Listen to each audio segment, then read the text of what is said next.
virtual CFO systems in place, or whether it is your IT enablement. So hence I would say the second aspect of this approach, the virtual 360 consulting, addresses actually the problems that are that actually enable the SMEs strengthen over the journey to actually be capable companies that can actually be worthy of private equity investments, worthy of being SME listed. So I would talk about the first context on a very brief, since my previous counterparts already touched base upon it.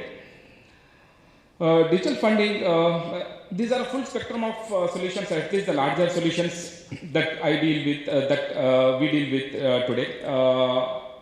The ones on the left side, the secured and the unsecured funding structures, my colleagues have already touched base upon it, hence I took the benefit to rather focus on the right side of the subject, which is structured debt. Structured debt today is largely, I would say, these are customized solutions. Particularly now, the reason I mentioned it's an investment banker viewpoint is these are solutions that needs to be sat down with a consultative mindset, understanding as to what else is possible apart from the conventional working capital, ODCC, term loans and project finance kind of capacities, whether it is secured or unsecured without a collateral.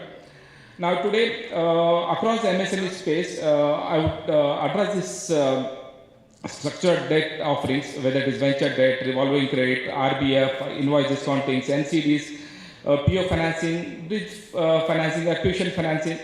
All these are broadly understanding the end goal or the end requirement of the entity, right? And understanding how to structure it, keeping into account how do you underwrite the credit norms, how do you meet the end goals, how do you make the transaction happen. I would say these are largely digital solutions to a certain extent, to a rather greater extent actually.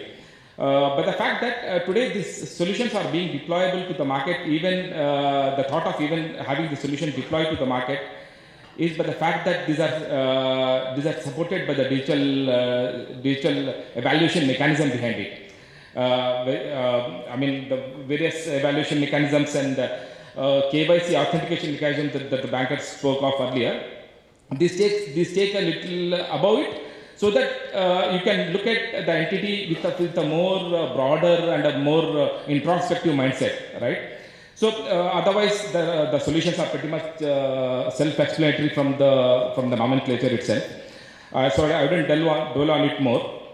Because again, the entire funding aspect or doing the fundraising alone is part of fixing the problem. It's part of addressing the problem as of now.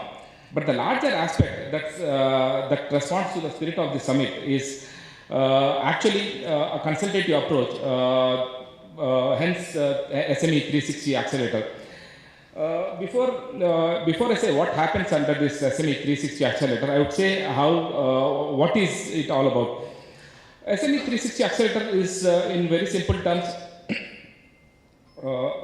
a unified holistic platform that is all about the entire spectrum of business consulting services that an SME and MSME might need. Right, from covering from incorporation to business advisory, to legal, to corporate governance, to virtual CFO services, to the end milestone of fundraising, to an extent of even listing. So today, this is a first of a kind pilot or an accelerator that we're doing in the Hyderabad ecosystem now. With the collective guidance of T-Hub, all the major trade bodies, CII, HICIA, and all the major trade bodies and the business forums put together. Because today, individually in silos, we are not able to address the end-to-end solution that an SME might need, that actually builds them from being an independent and unguided entities to actually grow into high-growth entities that could be funded or listed. So hence the platform. This broadly talks about 4 pillars of support. Business consulting, it covers all aspects of your incorporation, to business reports, to due diligence, to your valuation aspects. Strategic consulting is all to do about business growth, BD, business growth strategies. You know, how do you access new markets? How do you take to new markets? How do you enter new product areas? I mean, it's a very detailed scope of an exercise. Mr. Ahmed, a small request, could you actually finish your presentation? Yeah, this is my last slide. Virtual CFO advisory is the crux of this consulting. From the point of view that one large element that SMEs lag, because of which you can call them independent entities or unguided entities, is for the fact that for this, they don't have a full-time CFO on board. They need a guidance from a CFO who could take them to this longer journey of getting the systems enablement in place, corporate governance in place, working capital structuring in place, to the extent of fundraising, which is the last aspect of it. Now, fundraising is the last solution. I mean, it is largely to do at particular life stage of the business, what might be required, like the structured and unstructured solutions that I just spoke a while ago. But broadly, this platform is over and above the fundraising aspect of it. It's broadly building the other support and the long run elements towards actually making them growth entities that today a local SME ecosystem can be proud of. Not just being independent entities, but capable high growth firms which can be worthy of being listed. That's it for me, guys. We can take up the Q&A session during the lunch hour, because I guess we are already lagging behind time. Yeah, we are behind schedule, Mr. Thanks. Thank you for the informative session, Mr. Ahmed. Now I request Mr. Himanshu to give his presentation.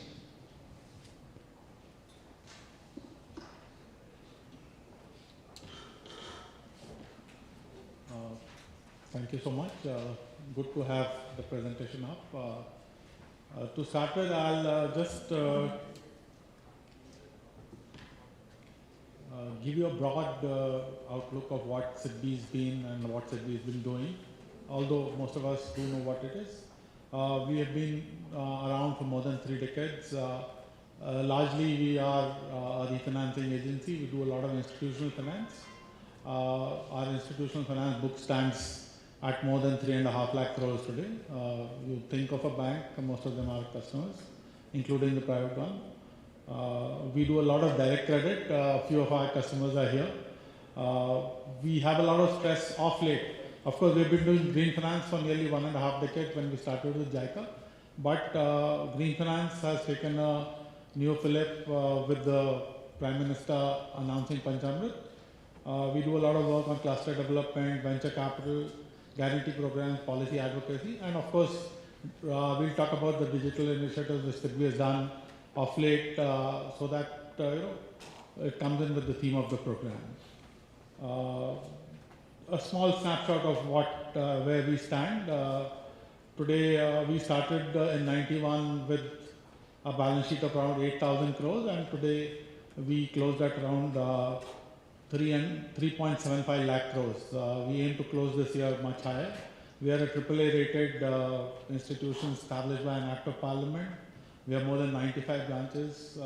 Very lean organization with only 1,000 employees. And we are 100% owned either by Government of India or Government of India owned entities. Just as a snapshot, I wanted to leave this thought behind with people that green finance today is something which is very important to us. We have been trying to embed the green finance culture into our clients, and we also work on the Green India financial systems along with the Shakti Foundation and the AFD, who are an international partner, for shaping the dialogue with IBA, with RBI, and with the Government of India. We have a lot of international partners there. We have done a saving of around 1,800 gigawatt hours per annum through our interventions so far. Some numbers are there. We have a solar mission where we want to actually put up 2,500 solar rooftops every year. We also have a specialized scheme for financing EVs and EV related infrastructure. We bring out Sustainability Perception Index in collaboration with one of the finest agencies in India. And we also run the GRID project, which is largely concentrating on switching fuels and other things to make it greener. Then we talk of, as I come to what have been the digital initiatives that SIDBI has done so far.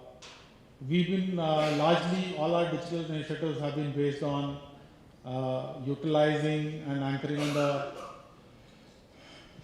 various digital public infrastructure which is available, the identity rails, which is Aadhaar, PAN, KYC, bureaus, e-sign, GST, ITR, the payment rails, which is UPI, RuPay, NASH, Bharat QR, Aadhaar-enabled payments, and now, of course, the data sharing rails, which come in form of the Open network and account aggregators. So, we talk a little bit about the various digital platforms which SIDBI has created as a public good. We started with the Udyami Mitra platform, and today we have 160,000 bank branches, 160,000 bank branches on the platform, and 200,000 community centers which are integrated on the platform, which can be approached to getting in-principle approvals for small loans through the platform. We run 7 flagship Government of India programs for credit and subsidy for these schemes, including the MOHUA program, and approximately 50 lakh units have been supported through this. Then we have the PSB 59, which was spoken about recently. It is an outcome of an initiative which we started in 2018. We tried to create a credit marketplace which actually democratizes credit. So you, as a customer, has a choice, where you want to pick up your credit from. This provides quick loan offers and then more than 30 lenders. And you will be actually surprised to know that in the last 3 years, this has done 55,000 crores worth of sanctions. 55,000 crores, not a small amount. And out of this 55,000 crores, and these are MSME loans, nearly 42,000 crores have got disbursed. So, there's a lot of talk that you get in-principle approvals, but a lot of them fructify. Then, of course, there's the RXIL, which is the TREDS platform run by SIDBI and NSE jointly, which addresses the delayed payment of MSME, which MSMEs have been facing of long. On the platform, nearly 25,000 crores of worth of invoices have been discounted. We have purchasers as well as 2,000 MSMEs on the platform. The latest initiative which was done with the Ministry of MSME is to actually create, formalize the informal sector and created the Udyam Assist platform, which allows the informal units to register and obtain a Udyam Aadhaar. As we actually progressed, and SIDBI did a lot of things on microfinance, and then we saw that the cost of credit to people who are seeking microfinance or moving up the chain from microfinance was too high, and we thought that we should come out with a scheme where we can actually reduce this cost. So to make affordable credit available to the informal micro enterprises, we do loans up to 50,000 to 500,000, that is 5 lakh rupees on these, and these are totally platform-driven digital loans. There have been more than 1 lakh beneficiaries so far, and 85% of them are women. We work with MFIs, we work with banking correspondent companies, corporates and aggregators, even NBFCs in implementing this. And this is largely a digital process where application, credit appraisal and documentation is all digital. Only the monitoring and follow-up is physical. So we call it a physical process so far, because monitoring is something which you've not yet been able to figure out as to how to do it. So just to take you in, you have an app where a person applies for a Prayas loan through the mobile app.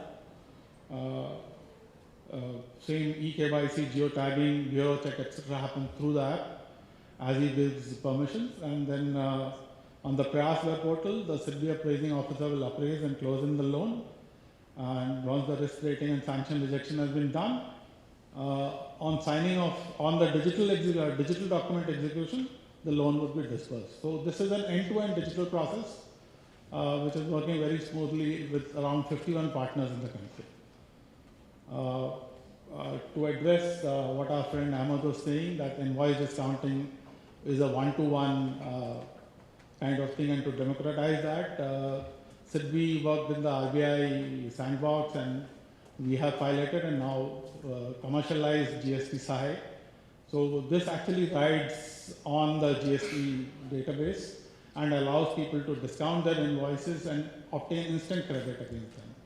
So there's a 3-stage journey. You register, you get a loan offer, and you do e-documentation, and then you get a disbursement and a repayment.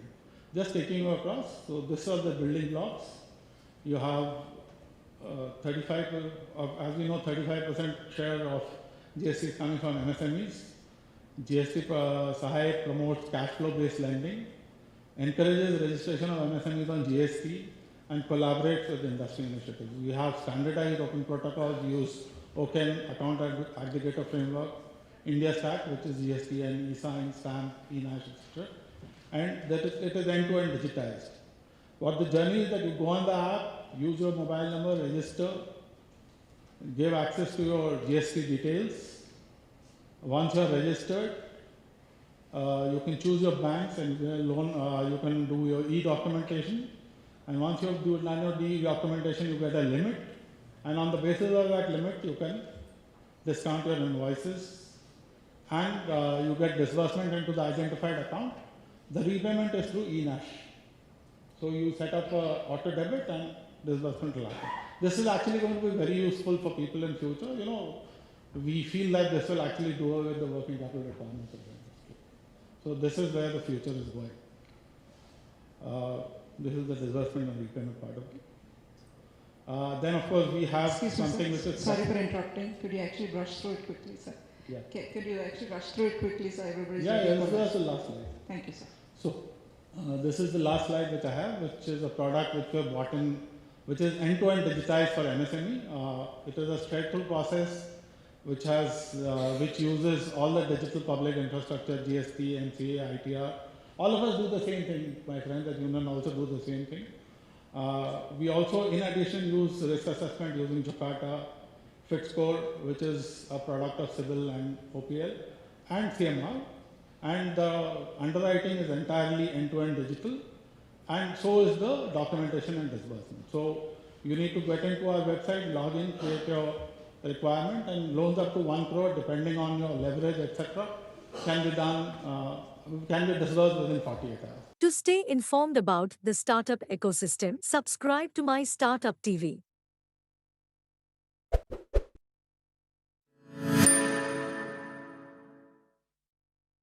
We are going to talk only about MSMEs. We are not going to talk about how India is shining, how the world is doing a roaring business, and how we should actually work for our pie in the sky. No, we will only talk about here and now and about MSMEs. Second, we are not going to talk about jargon. The huge tectonic shift in the landscape of MSMEs is going to be extremely beneficial in orbit shifting our economy. We are not going to talk about those things. Okay, that's jargon. 3, we will actually talk about your questions. So it's going to be very, very relevant. It's going to be probably addressing some of the concerns that you may have, and collectively we can find some solutions.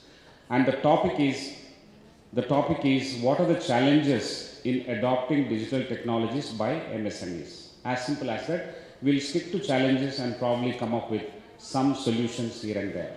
So that's going to be broadly why you have to be part of this session.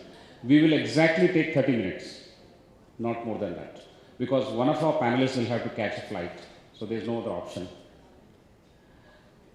This story everyone knows. What is a micro, what is small, and what is medium. I'll skip this thing. If your plant, equipment and machinery, everything put together, investment is not more than 1 crore and your annual turnover is not more than 5 crores, it is micro. And then if it is 10 crore investment and more than 50 crore turnover, it is small. And of course 50 and 250, this is what everyone knows. I'll skip all my slides and I'll go directly to, everyone knows these things. We have done very recently 2 action research projects. One is Digital Street. This is adoption of digital technologies by street vendors. So there are lots of learnings out there. That is one. And second, the ongoing project is called Digital Green. This is adoption of digital technologies for environmental sustainability. Bearing the sustainability in mind, how do we adopt and be conscious of the offshoots of using these technologies? I think these are the broad two areas in which we have been researching. The first one is already over. We have submitted the reports to the stakeholders. The second one is still going on. We have partnered with a German NGO, and we are doing this research in various cities, Hyderabad to Delhi to Rajasthan, that is Jaipur, to Bangalore, Pune, Dehradun, Ahmedabad, so on and so forth. I'll talk about very few, I'll skip all these things. These are just backup kind of material. I'll just go to thank you slide so that you listen to me. See, the challenges that we are facing are multifold. The challenges that we are facing are multifold. First, in terms of adopting technologies itself. A lot of these people, when we have spoken to garment manufacturers, when we have spoken to micro level entrepreneurs who are into supplying to these garment manufacturers, who live in Bangalore, who live in Tirupur, who live in small areas, Nalgonda and all these locations. Most of them do not have the overall bigger grasp of what they should be conscious of. They are more worried about movement of their product and a cross movement of money for their product. I think this is in simple language what they are worried about. The large numbers that we project, we have to look at the percentages of the segments. And the largest segment that we have here and we have to worry about, like in agriculture we say, there are a large number of small acre holding farmers. Similarly here also micro is going to be very large. But if our solutions or talks are not focused on these large segments, it's again going to be off the mark. So when we spoke to these small people, when we spoke to these entrepreneurs, they understand what we are talking. It is not that they don't have any understanding. Are they ready to adopt? They may be ready to adopt. But the dominance is in terms of areas of, being manageable, having a manageable cash flow. I think that's where everything works around. If it is working very well with respect to their market, if it is working very well with respect to their produce, and if the intermediaries are rewarding them suitably, I'm sure then they will be able to focus on these things. The theories that we carry from here and we teach them in terms of, say for example, mobile broadband. Everyone knows mobile broadband. Cloud computing, a lot of people understand cloud computing. Big data, a lot of people understand that. IoT and its applications, everyone understands that. But will they get down to using it? What are the challenges that we have faced? Some of the challenges I have identified here. Obviously, they are there on the slides. Now, when we go back into specific discussions, we have three distinguished gentlemen here. Now, when we talk about the specific challenges that they can list, and also when they can address some of the challenges that you may raise, that will be much more relevant. I'll stop here and we'll begin now. Now, let us pivot this. How many of you have questions for this session? You can raise your hands. Please raise your hands. 2-3 से नहीं चलेगा. 2-3 से तो नहीं चलेगा. हाँ, ठीक है. Yes. What we will do is we'll pivot it. We will take questions first, and our responses will be dovetailed to address those questions, and that's going to be the discussion. Okay? Please, questions.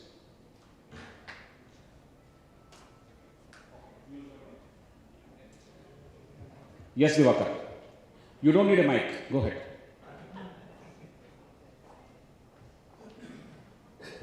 Yeah, great session since morning.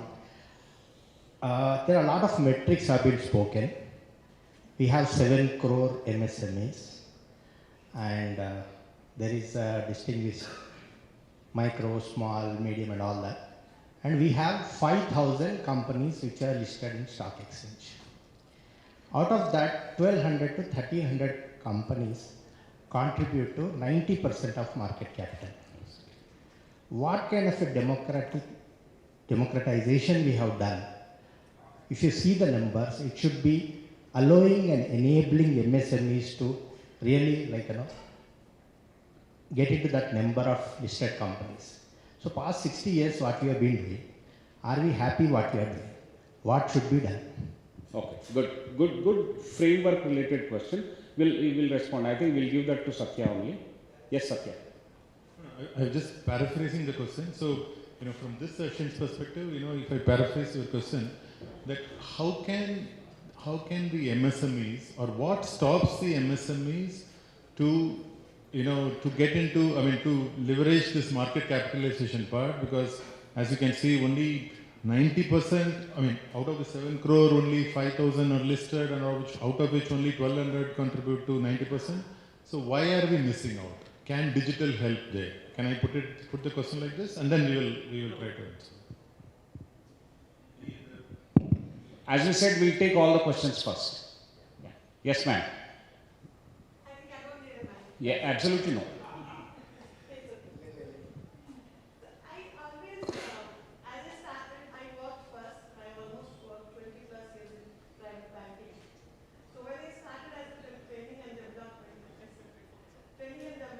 whenever we went to any banks, because I kept on hearing that mudra loan, this, that, kahani, wo kahani. To ask any nationalized bank, the BM, he doesn't know anything. So how do you say that MSMEs, and that women entrepreneurs, Beti Bachao and all that, huh? But जिसको भी पूछो ऐसा कुछ नहीं है madam, ऐसा कुछ नहीं है. I being a private banker, I'm telling you again, huh? So where are we? How do we contribute to this? That's it. So again, if I paraphrase your question just for this thing, so how can we ensure that the stakeholders who are supposed to help the MSMEs are themselves aware of how can they help the MSMEs? Can I put it this way? Okay. So banker is just one example, and I'm sure there could be other examples.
But if you can ask questions that are specific to your requirement, it will be more relevant. So much so, we will respond to only those questions. Otherwise, we will talk general, you will talk general. How do you motivate me? That type of question I would like to have. मेरा business ये है, मेरा factory यहाँ पर है, मेरे यही दिक्कतें हैं. How do you solve this? That type of question is expected. Okay. Please. Yes, sir. So I'm Sandeep. I'm into capital consulting and coaching for MSMEs. By and large, we deal 1 or 2 clients in a month, and it's mostly related to their credit side. By the time they come to us, they'll have one project report which says bankable project report, but their business is not bankable. So then when we try to make them, that it's a longer turnaround time, is at least a quarter, half year, and all. So in this context, how you can help me, how digitization or anybody how can you reach out to, I was asking Malvika also that you have to productize your service content, and so that then we can, so similar, anything of that sort that can help us. The question is difficult. You want to paraphrase it? Okay. So the question is actually very difficult, given that the problem itself is very difficult. Am I right? This question you can ask to all the panels. Wonderful, wonderful, wonderful. While we are compelled to focus only on the topic, you can talk anything other than the topic. Superb. Yeah, we'll come to it. We'll come to it. So, I have exactly the question that Sudhakar Rao sir was telling. So, I have a factory in Adivatla. I make defense and aerospace. We make systems and subsystems for fighter aircraft and missiles for DRDOs. Customized. Now, it will not be out of way to say that I am not making enough money. I would like to export, but I don't have a product. I am making customized systems for them. So how can you help me?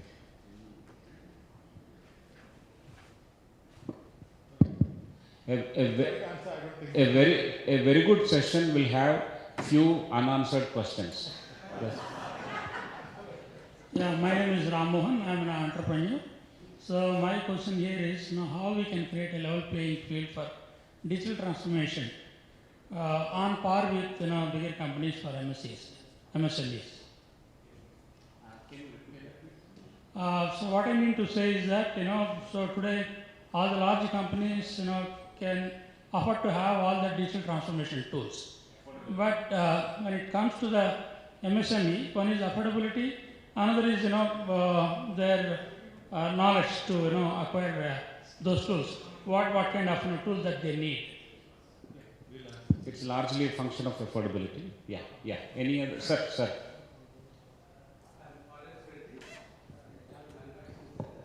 We make customized products. I want to know from Vamsi and Srinivas, because I've been struggling to implement ERP in my company for the last 3 years. So I want to know how I can. Is it right? It's a direct question. Any more? Yes, sir. For MSMEs, I take the liberty on this point.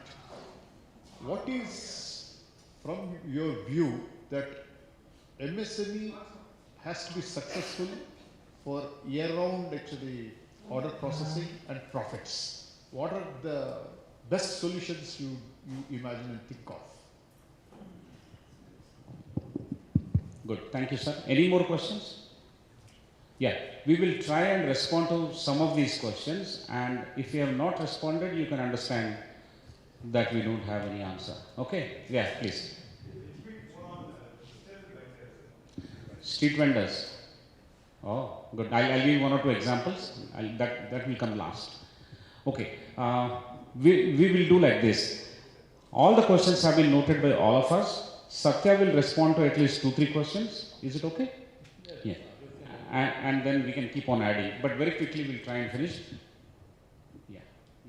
You have 13 minutes. Yeah. So I'll take the liberty of answering in any order. I hope that's okay with you. But we will again check back, where we have answered and not answered. We'll check that. So I think I'll start off with the question that somebody talked about, creating an awareness to do things, as well as the affordability part. So I'm going to take that together. See, one of the major challenges today for an MSME is that, is digital transformation required for me? If the answer is yes, then what is that I need to digitalize or digitally transform? And how much it will cost me, and how should where should I go? Who are the people who can help me? These are the broad things that typically anybody who starts a digital journey will have, right? So, and there is already a lot of confusing words like digitization, digital transformation, and so on. And each one is valid from its own perspective, but they are also very different from one to another, right? So, one of the things that somebody has to, what we see, when I represent a center within CII called CII's, Center for Digital Transformation. It is done with Tata Communications, so it's called CII Tata Communications Center for Digital Transformation. So we work with MSMEs just to help them on some of these things. And the awareness creation is the first thing that has to be really focused on. Like, what is that you need? And to do that, typically, I mean, you can use any method. I'm just suggesting a method. So, you look at, I mean, you apply a model called, digital maturity rating or something, so you try to talk to the company, understand the as-is processes that they have, what are the pain points that they have, and what are the opportunities that typically that exist, so that you can easily get from by asking the right set of questions and getting the answers. And using this method, for example, in our center, so we do this and then we go and tell you, okay, these are the opportunities that, I mean, you are at this level, you seem to have strengths in, say, customer-facing processes, you seem to have doing well, whereas employee-facing processes, there are a lot of issues in that, or operational processes, you have not even touched it. So like this, it can give you some kind of a mirror to you, saying that these are the things that you need to do. So that's that. I mean, creating the awareness, creating a baseline of where you are today, and then you look at the affordability part. Like, now you need to know, you don't have the, so that you can go for end-to-end transformation in one go. So you then start prioritizing what is more important for you. So for example, many people will say that I don't want to touch anything on the customer side because that is too risky for me, whereas I can go and automate a few things on my shop floor because that's going to give me some immediate benefits, right? So that's something that, there are many methods by which you can do that, to see what is that you require on the, prioritization, and show some immediate successes. Because your management, I mean, whether it is a owner-led one or is it a corporate-led one, in both cases, you need to be convincing somebody saying that it is worth investing money on this. But for that, it's like a chicken and egg situation. So, you need to show some, quick results, the low-hanging ones, right? And that's where I'm suggesting that, you go for some digital intervention on the shop floor side. It's going to improve your efficiency, it's going to improve your productivity and so on, which will then open up your purse for other these things. I'll come back to some of these things once again, but if somebody wants to add. Yeah, I can add. So, many points were raised on how do we push MSMEs to contribute more? How do I become a bankable business so banks will give me a loan or capital? Why only certain percentage of companies are profitable while rest of them are not?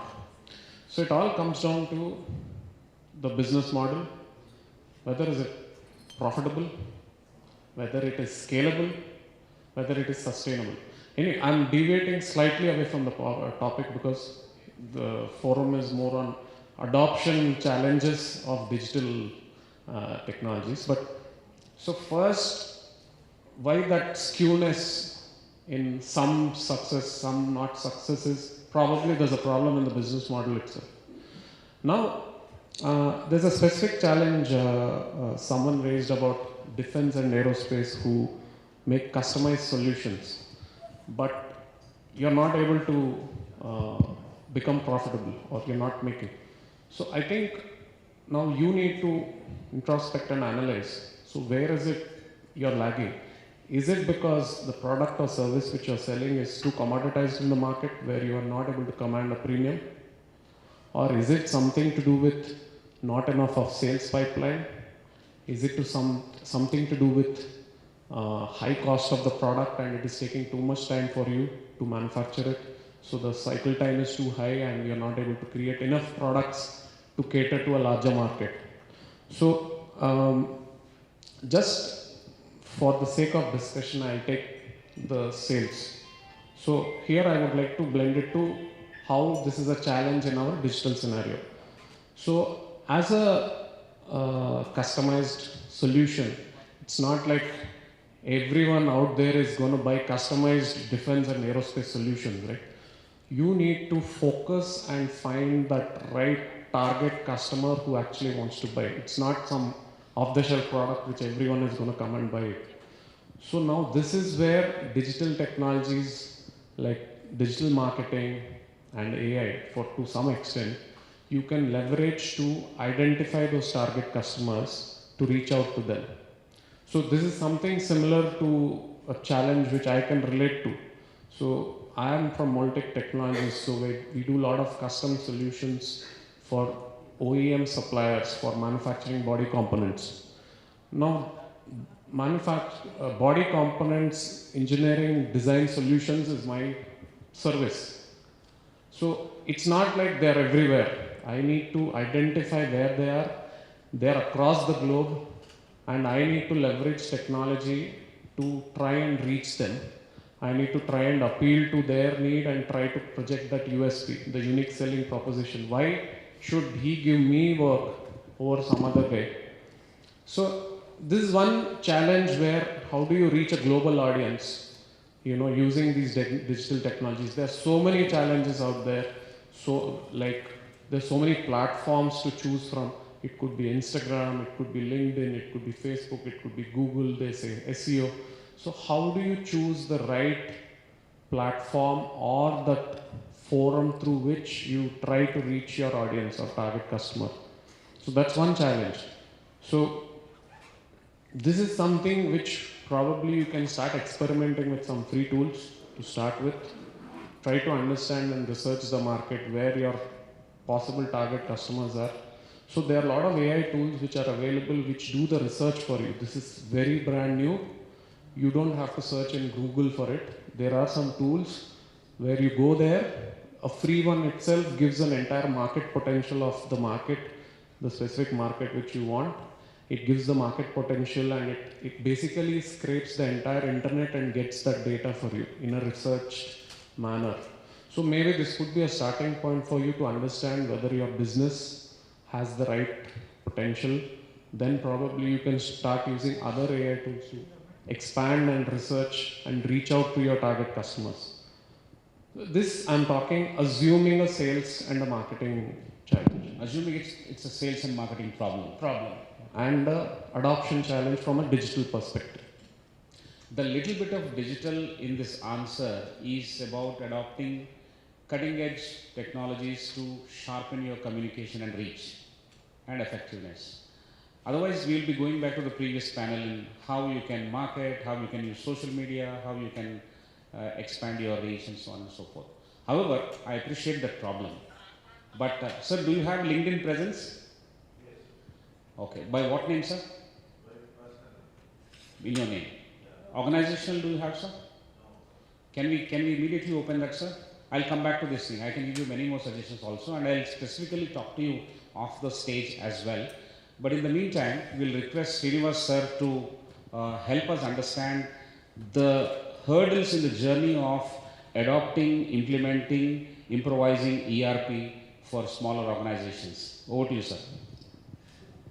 Good evening. I'm Srinivas, Managing Director of Equic Dice and Molds. This is about a 35 years old company, and we have started implementing ERP way back in 2002. So we had, so basically like what sir said, we were also making the tailor-made products at that point of time, and it's very difficult to sustain. I can imagine your problem as my problem when I was in 2002. We had no other baskets of money invested in any of the branches where we have been investing towards in tool room only, where tailor-made products only can be made. So we are specialized, good name and fame everywhere in making manufacturing dies, but ultimately the bottom. So if you have to make a car engine die, it is different. If it is motorcycle, it is different. So we have to account properly how we are going and what is making us to put in this situation where we are not able to progress, neither we are able to. We have to make progress means we have to make the bottom line. So if the bottom line is not there, definitely there is no meaning in staying in that business, and we all get disappointed. That point of time, we had the same situation. We thought how we can transform. Luckily, we had a friend who was working in the similar platform that point of time on Oracle-based ERP solutions. We called him. interacted, because luckily the whole team of our management is technocrats. That's one problem. We expect micro things to improve, but we all started because I can imagine Suprasad Reddy Garu, he is more senior in the industry than me, and he says since last 3-4 years he is struggling. So my answer probably can meet him. This is a journey which the owner, along with the core team, has to take with a full interest. Right from giving a code for material, whatever you buy, and giving a code to your employee, identification to your machine, process, every setup. So that is a big challenging job which MSMEs, we start with, actually I had a presentation which I would have explained in the sequence, but now we are all running out of time, then I'll just try to make it. Yeah, yes. So we have got 4 M's, we have got a manpower, machines, process, and the material. So the 4 M's have to be addressed apart from the system. In the system point of view, whatever you have it, you can integrate it by giving. Everywhere you have a challenge, and it has to be with the patients, everyone has to work from operator level to the HR person to the security guard to everywhere, the source person. So if whole journey starts with what is the count you have manpower, you will have to give a code and how he works. What is the set of rules that you have to decide for a human that is coming inside the plant, and how effectively you are using in every area. Security guard, he does his duty, and the source fellow, he does his different duty, and what is the output? He has to put it in record. So we will have to create a job card for the work whatever he is doing. If the design engineer works on his 8 hours in a different, we will be at any point of time, we will be running with 50 or 100 projects. So on which project he is working for half an hour, 15 minutes, sometimes he has to attend for a HR training. So all that thing in the human area you have to make it. And the same way on the materials front, which is again, right from, it's again a challenge. Getting material for dye is totally different from if you are producing a plastic part, you get 10 tons of plastic material, whatever is the grade, or aluminum, you get it, you process it. But that area also has got a different challenge. But in this scenario, we have to get the material, then process in stage wise.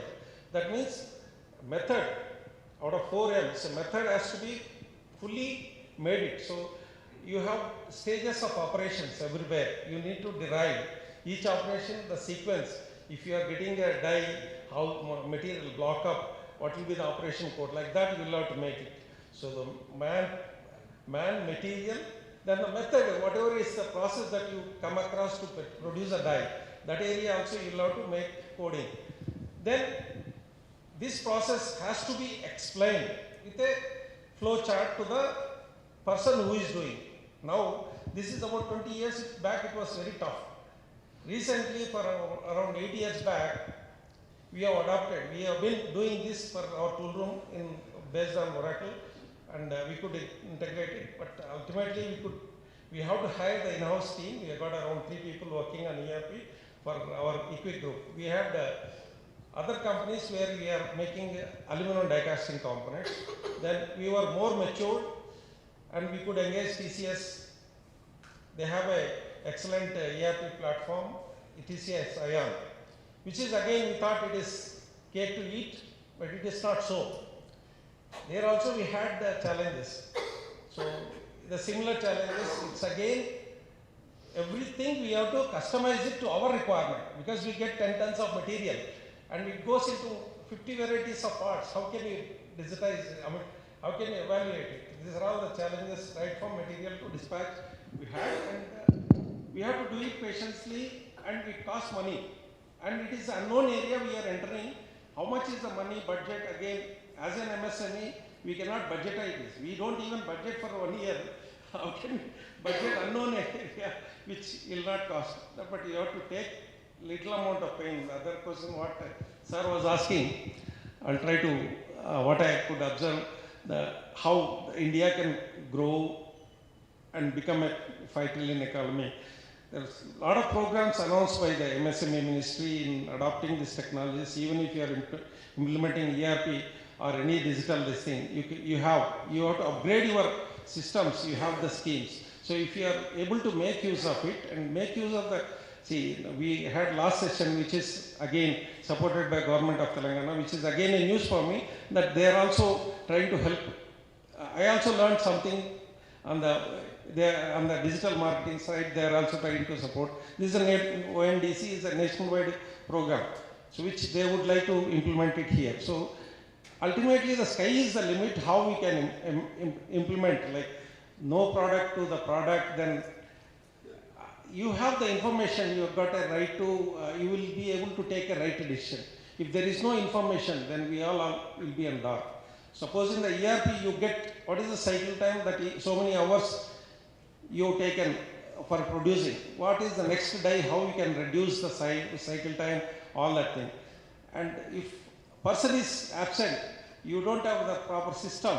If his output is less, you have a person who is an elephant for you and you cannot measure the output. He comes and goes. That is also you can evaluate in the digital. So it's a miracle that you can achieve, but it is overall, I can see the entire process overall involved in each and every section. They have to put their heart and soul and try to digitize it as possible. Then there will be a lot of resistance from each and every department, which is probably Reddy sir must be facing. So, अरे ये करेगा तो क्या होगा? What will happen? Everything will come into the surface. Probably, if a person is doing mistakes, his mistakes per year are counting to sales. So when the year end comes, if you show he comes for evaluation, then you say you have done so many mistakes. So that tendency, the opposition from the people will be there. But if you don't count it, then you are carrying only elephants, not the horses, where it will take forward. So this is the way how I think slightly I can put it.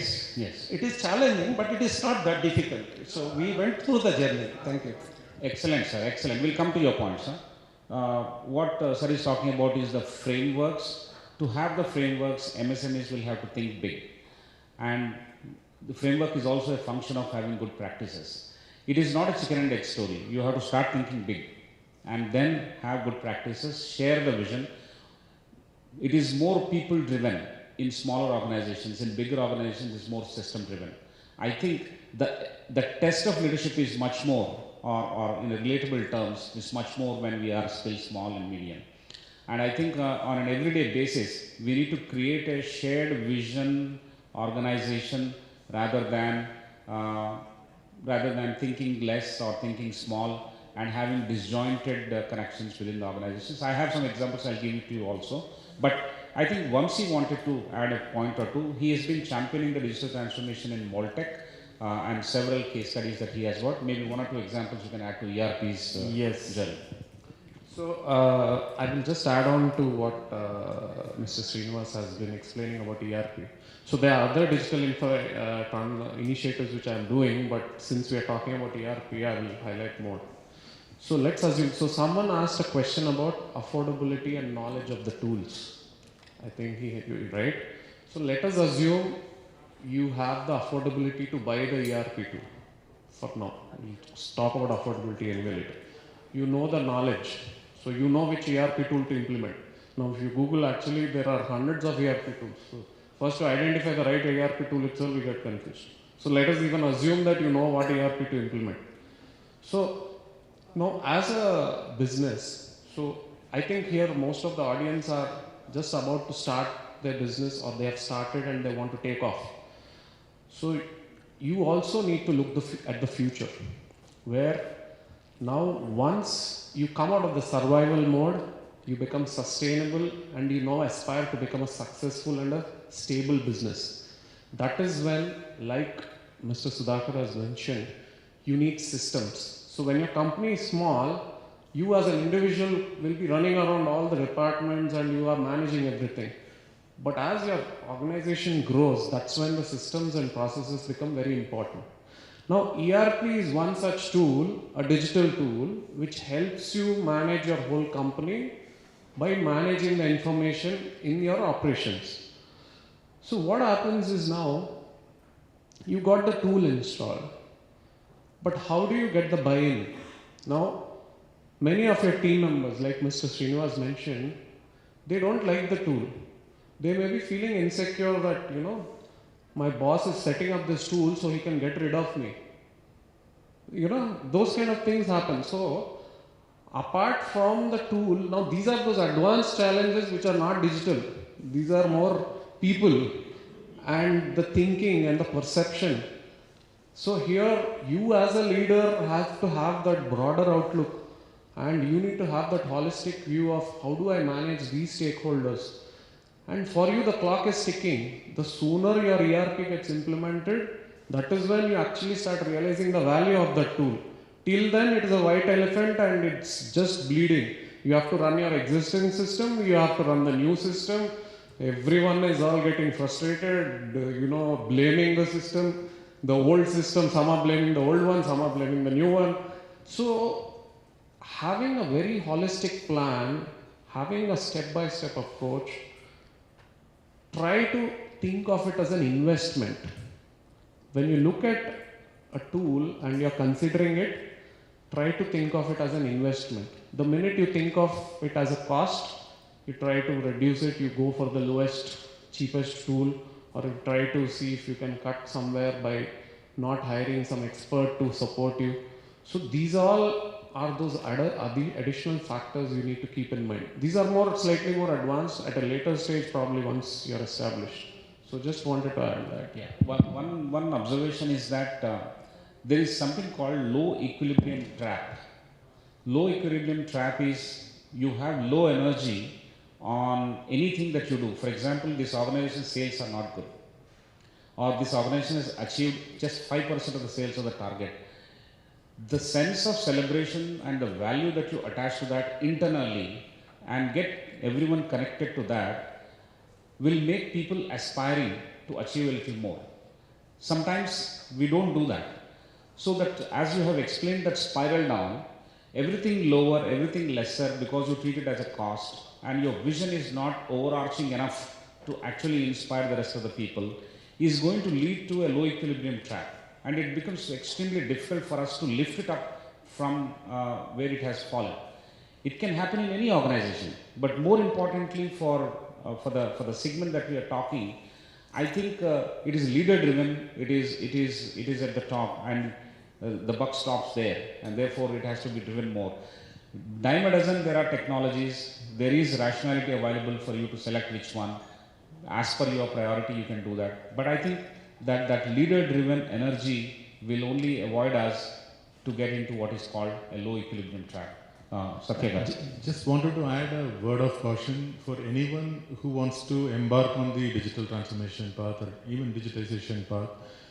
You will find typically three types of, when you're looking for a consultant to implement this, you will typically get three types of one. One is somebody who's representing an OEM who will come and probably talk about, what are the benefits that somebody will get, by implementing their ERP, their systems, their solutions and so on. But they're going to talk about, their own product actually. So that's one type of this thing. So the second one will be like a system integrator or a technology solution provider.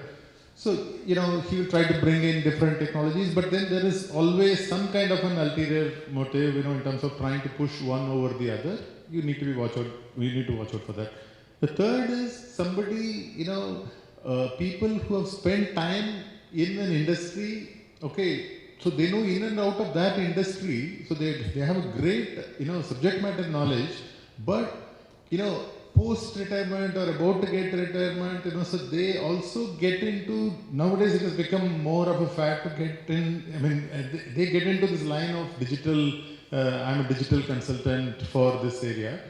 Now, there's no doubt that they have a, great talent, in their area. They may be a, supply chain expert, they may be a operational, on the plant, shop floor expert, but they may not be digital experts.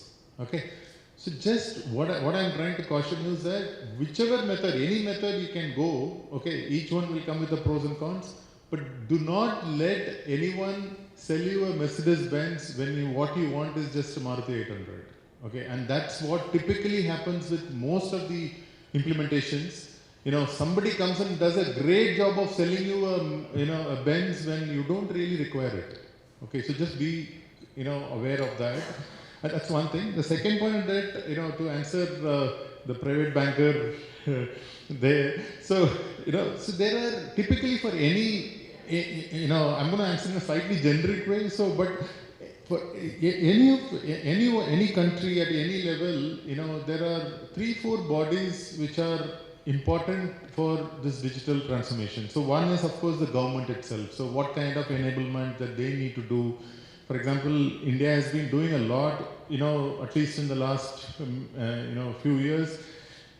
I was so lucky to be present when Mr. Nandan Nilekani from Infosys presented before B20. So he talked about the digital journey of what they are doing for everybody, including MSME, the other infrastructure that is today underlying can be utilized for a lot of other things. So he talked about. So that they have a role.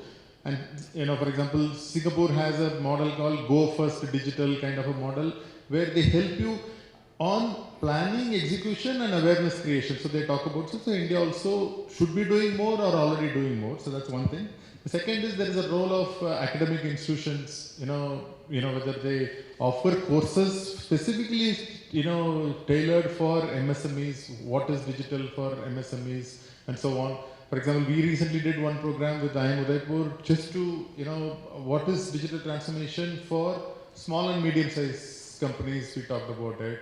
So that's one thing. The third is the role of, industry associations, whether it is CII or FICCI or anyone, so what is that the role? How do they bridge the gap between the industry and the government and the other stakeholders? And last is create a pool of SME digital consultants who will be able to do that. Again, there are at the skill development, there is a Government of India initiative called Skill Development. So there also they're trying to address this part.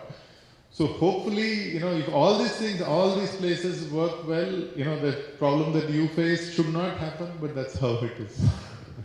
I'll give a slight twist to that answer. Information and response to an existing policy is more than an awareness issue, it's a T&D issue. You're a trainer, right? So it's in your domain, in the sense that, That's what I was coming in. I know. For example, certain functional areas determine the behavior of the people working in those areas. For example, take Diwakar. He is a salesperson. Okay, even if he is dying, he will sell something and die. I'm just taking the liberty of taking your name. So in certain functional areas, you have behaviors that are very, very different. In my organization, I don't want to say about anybody else. I know it is true to everyone. The accountants behave in such a manner that everyone else is a thief. किसी से बात नहीं करते, अगर बात करते हैं तो ऐसा डाउट करके बात करते हैं, as if the organization is resting only on their shoulders. There are lots of such issues. So functional areas determine your behaviors, and it's a T&D issue. And even if Prime Minister announces with so much of fanfare that they have announced this, that, the bank says, हमको तो पता ही नहीं है, ये तो कोई सवाल ही नहीं है, there is no such scheme. ऐसा बोलते हैं. They do like that. Okay. The other thing that I want to mention is to respond to our friend.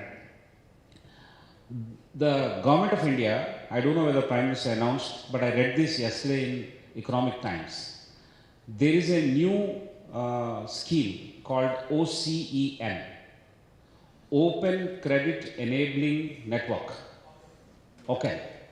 Now, this gives you credit funding which moves away from your collateral based credit to cash flow based credit. I think this, if it is realized, and if you go and talk to those banks or bankers or middlemen, If they understand what this is and they explain to you, I'm sure you will be benefited, and there is some solution lying in this initiative. It is laudable, definitely. This is a good initiative. Am I somewhere closer to an answer that you are seeking? Great. And what did we not answer is the question next. I will answer that. I will answer that. No. You want to? No, our Satya doesn't have any question. Under this pretext, I can close it. But I will answer that question. See, it's a journey. What Diwakar has asked is about what have we done in the last 60 years and what are we doing. It's a very politically sharp question. I will not fall into that trap. But largely this country has been progressing, and some of them take a lot of time to fructify and some of them will take a shorter time to fructify. Industry bodies like CII is doing a fantastic job. If they have an inventory of consultants who can be specialized into say less than 20 crore manufacturing setup base where ERP has to be implemented, or some kind of consultants, segmented consultants, if they have an inventory, that will be extremely useful. Academics like us should not just IIM Udaipur, I think smaller institutions which are not the I schools. I come from one, but they haven't done much other than collecting large fees. Sorry, we come from one. So what the institutions will have to do is to get down to the streets and start working with the people and generate solutions there. I think design thinking solutions will have to come if you are a matured institution. That is your give back to the country. If it is not a design thinking kind of a solution, it is waste. Those solutions only will work for this country. This country has got 1,000 countries within. If anybody says one nation, one plan, that is a strategic mistake. We need to unify the country, that's a different story altogether, politically. But solutions will have to be multiple. Understand the reality which is plural, and then give so many solutions to so many segments. Get down there. Otherwise, in the ivory towers, if we strategize and try and attempt some generic solutions, it will not work. We have to go. What we have done is on the streets. For street vendors, somebody has asked the question. The street vendors, we have done, I was explaining to my colleagues, I'll just take half a minute. We have taken one example of the Sunday Mela in Sanat Nagar. Every Sunday they have a street vendor sitting there. It's a designated place. So some of the students have come up with this solution after interaction and all those things, that they have similar kind of products, and there are 4 people. They come from one kind of an organization. They are brothers or related people. So his name is Vamsi, Sudhakar, Satya and Srinivas. We are all cousins. We go to Sanat Nagar. He sells balloons. I sell balloon inflated toys. He sells inflated balls, and he sells bags to carry all these things. Okay, assume this is just an example. But the solution is real. He holds a card which says John. I hold a card, name card, which is very big and visible, Johnny. He holds a name card saying Janardhan, John, Johnny, Janardhan, something like that. They came up with this solution. And these people don't sit in the stall that they have. These people keep moving. Stall is there. Keep moving, and they have a small audio bite that they have, which they keep on playing, and they attract people to come back. And if anybody observes them, you can complete the picture saying that these four people come from the same house or come from the same family. So the other one is to use reels or update your WhatsApp status. You have your customers, take their numbers. If you have new products coming, they ask for a certain color of the product now. A pink inflated balloon that they want, a small toy balloon. You can immediately tell them, even if you are not on Sunday, even on Saturday or Friday, you can tell them. You can ask them to come and collect. So small incremental, this is for the micro street vendors I'm talking. Today they are earning 2,000 rupees. Tomorrow, by using these small technologies or adoption of these practices, they may take home 2,500. That makes a very, very big difference. It may not mean anything to us, but to them, 2000 to 2500 is a big jump, all by using the small freely available techniques and tools.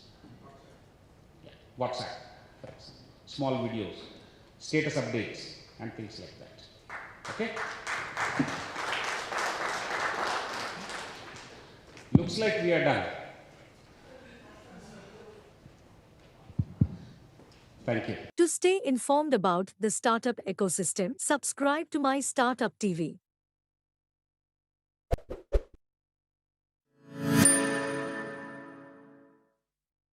So this session is a very important one, transforming MSMEs through digital marketing and e-commerce for enhanced efficiency. So MSME is a very important sector, as we all know, which makes major contributions to the country's GDP as well as employment. In Telangana itself, we have almost 26 lakh MSMEs according to Ministry of MSME annual report, and more than 25 lakhs are actually micro units. So it is actually important to understand what are the factors which slow down the growth of MSMEs.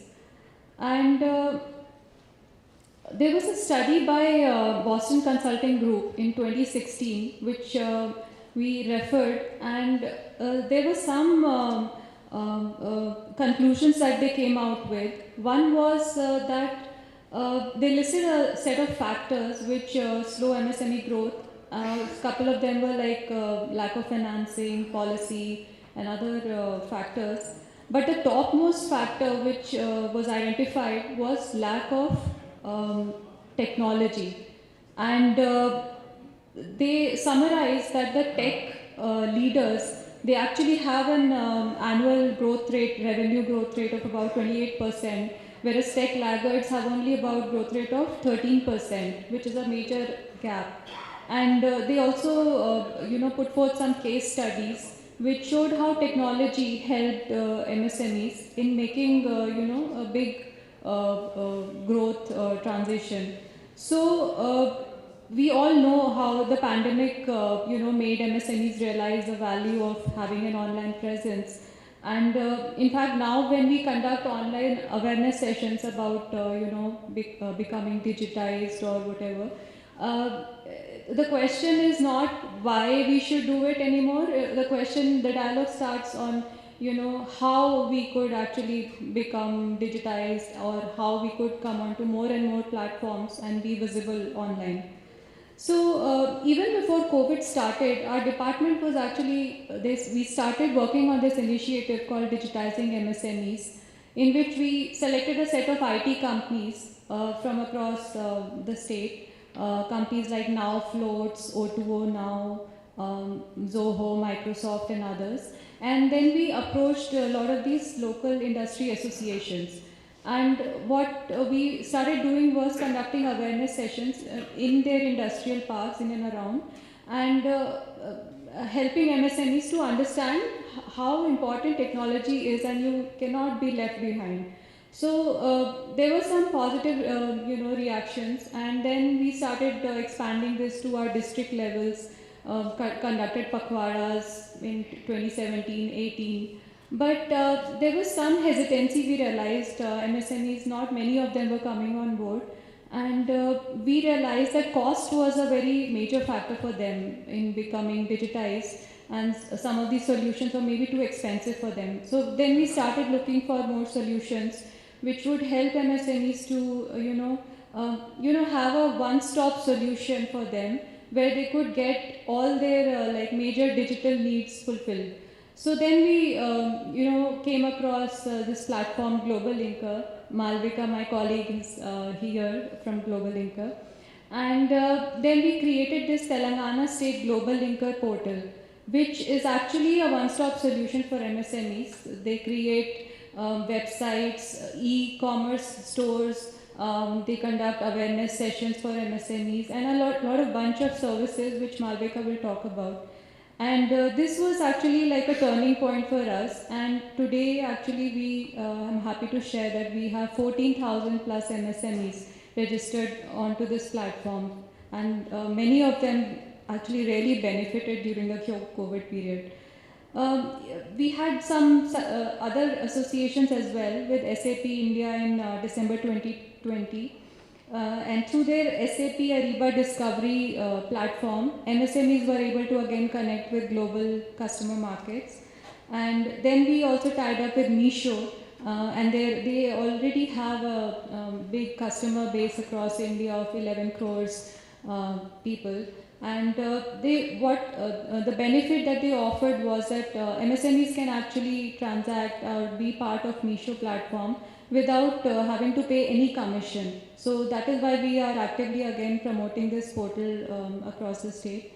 Then Just Dial was again another collaboration we had in March 22, in which again it's a listing platform, helps MSMEs become onboarded onto it, and they become discoverable across the country. So now we have today 17,600 MSMEs from Telangana who are already registered onto this platform. So with this brief overview, I would now like to invite my colleague Mr. Nitin Nair, who is the Senior Vice President for ONDC. You've already probably heard him in the morning. But Nitin has been working with the government of Telangana closely to popularize ONDC network across the state. And he's been actively participating, visiting us many times to conduct various physical and virtual workshops, organized in collaboration with the government and Global Linker. So over to you, Nitin, now.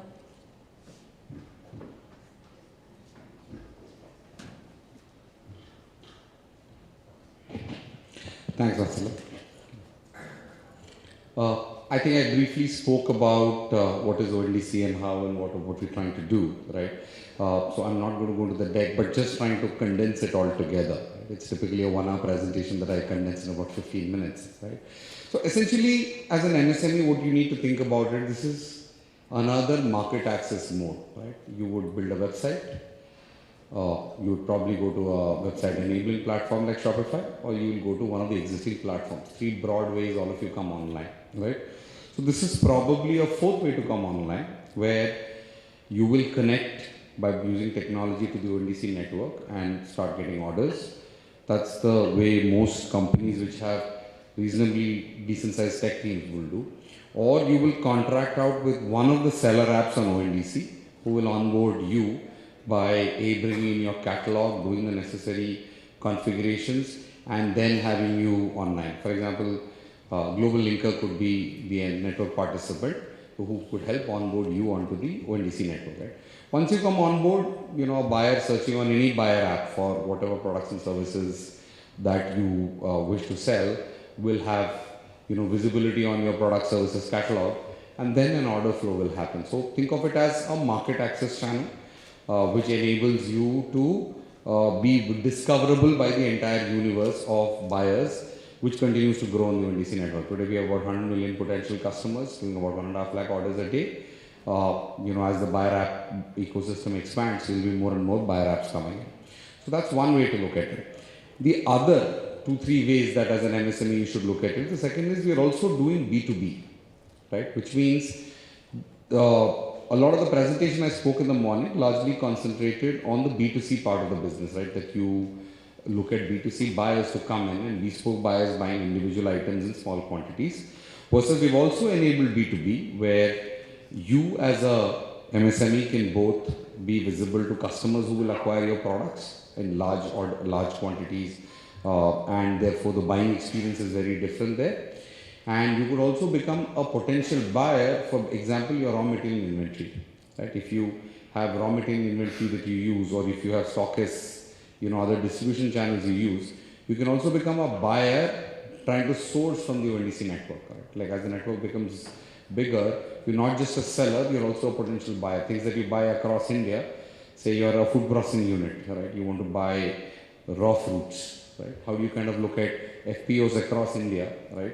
As an input to your business, right? Well, you continue to focus on building the food processing unit and the product that you build, but some of your sourcing can come on the network. This is the second use case.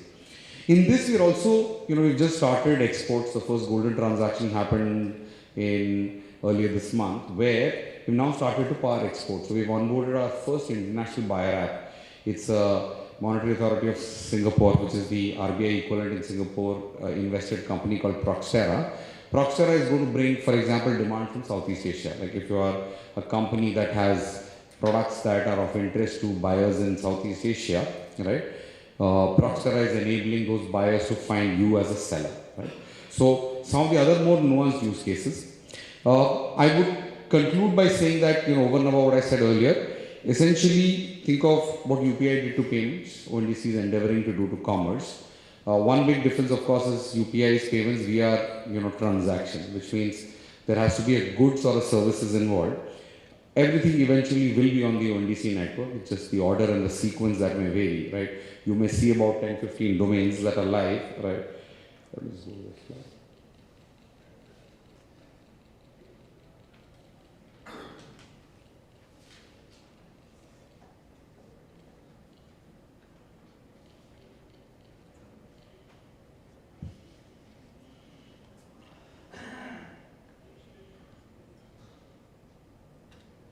Sorry. So there are about 10 domains live. B2B has 2 domains. We have got financial services, which means things like credit, which is loans, things like insurance, etc. All will also be available on the network. And while there are comparison engines which are very B2C centric, there will also be things that will be slightly more B2B focused, and therefore provide you the opportunity to be again buy stuff that you don't buy online today, right? So broadly B2C, B2B, exports, and the ability for you to become a buyer also, right? That's the broad set of things that at least today we envision as things that MSMEs could benefit from. Of course, depending on your domain, is the domain live today, when is it coming, all of this may vary slightly, but I would urge you, if you're already in a domain that's live, to come on board. Ideally, use one of our seller network participants, because that makes you go online quickly. Unless there are any specific challenges, you could be online in a couple of days, right? It's just about building a catalog and then just going live, right? And like I said, and if you're in a domain that's not live, please just keep track of our website. You will hear a lot of public announcements as we do our first transaction. Most domains, you will hear communication from ONDC. And as your domain comes live, please join us. So we look forward to having as many entities from CII Telangana, the MSME entities, joining ONDC network and getting the best out of it, both as a buyer and as a seller. Thank you. Jai Hind.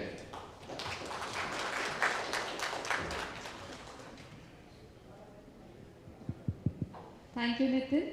Now I would like to invite our next speaker, Ms. Malvika Jaggi, who's Director Global Linker. She has been working with our Industries and Commerce Department for the last 4 years and on initiatives such as Telangana State Global Linker, Kirana Linker and Made in Telangana Mall. Her enthusiasm and painstaking efforts have helped us in extending digital services to MSMEs across Telangana. Thank you, Vatsala, for the warm welcome. And a very good afternoon to all of you. I'm sure you've had a sumptuous lunch, but I think this topic is for business owners like yourself. So, like Vatsala mentioned, this is about Telangana State Global Linker, which is a digital initiative by the Government of Telangana Industries Department. And what does this really do for you? What does it mean for you? Is the fact that think of it like the social media or the new social media for businesses. So there are people interacting about how do I get new raw material, where do I find suppliers, they're engaging with others to appoint agents, to appoint distributors, or even actually just talking about new product launches, new awards that they've won, applying for the government awards as well. So there are over 4 lakh plus MSMEs across the world on the platform. And like Vatsala mentioned, there are 14,000 from Telangana already. But the benefit that you get is that you're not restricted to network with only the Telangana MSMEs. You can build connections and business opportunities across the world. And we're not limited only to India. We have a lot of partners across Bangladesh, a lot of ASEAN countries. Now, what is it that you as a business owner can really look for from this platform? One, the reason it was made by the government of Telangana is so that there is two-way communication between the government as well as with the MSME. So there are a lot of government schemes, policies, updates that you can see. We have a partner called FIO, which is Federation of Indian Export Organizations, where you can see trade alerts as well. If you're interested in exports, you could join their marketplace, which is called Indian Business Portal, which helps you connect all the Indian sellers with foreign buyers. So there are already a lot of matchmaking opportunities that happen on the platform. Having said that, I think one of our core capability and tool that is made for businesses is the online store builder. Now, what does this do? Now, we all have been in traditional businesses and we all now understand the importance of digitizing. But how do you digitize your business? You can't just one fine day go and say, okay, I'll be on Google listed and I've digitized my business. As a buyer or as a consumer, how am I able to discover your business? So either you have a website or that website is also made into an integrated e-commerce store. It's not just information based, but I'm able to transact on that website. So both these capabilities exist on the platform where you can actually say that this is my catalog, whether B2B, B2C, services, industrial goods, no matter which category type you are in. You can just say that this is what I deal in and create your entire catalog on the platform absolutely free of cost, powered by the government with integrated logistics and payment gateway providers.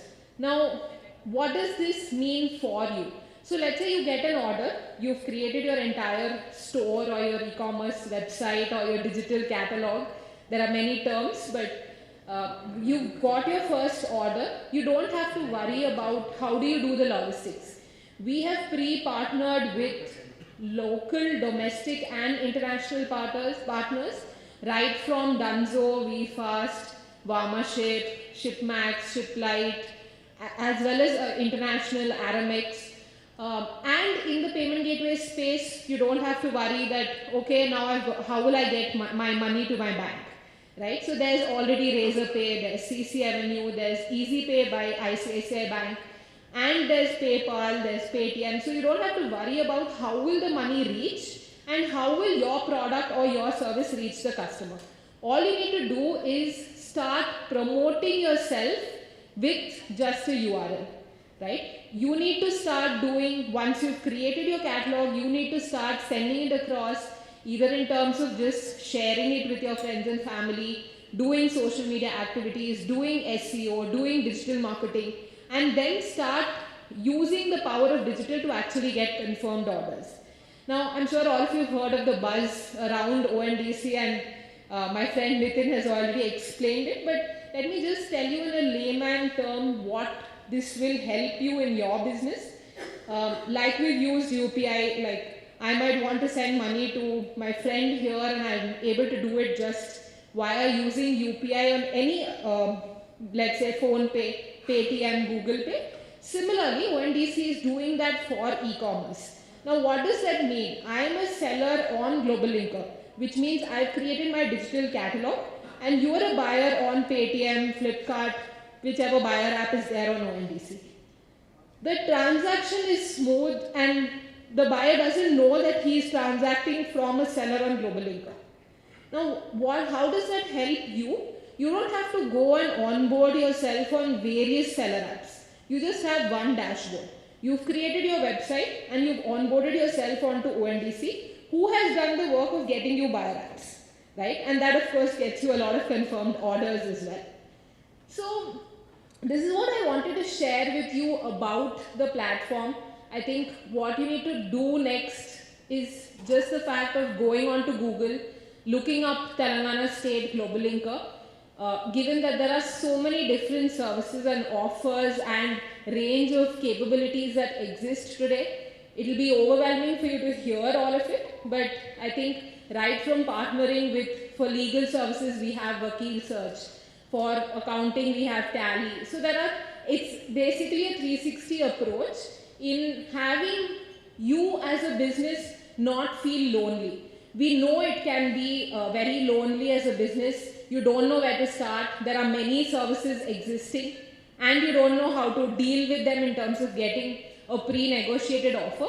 So we've done all that for you so that you can just go back and concentrate on things that you really need to.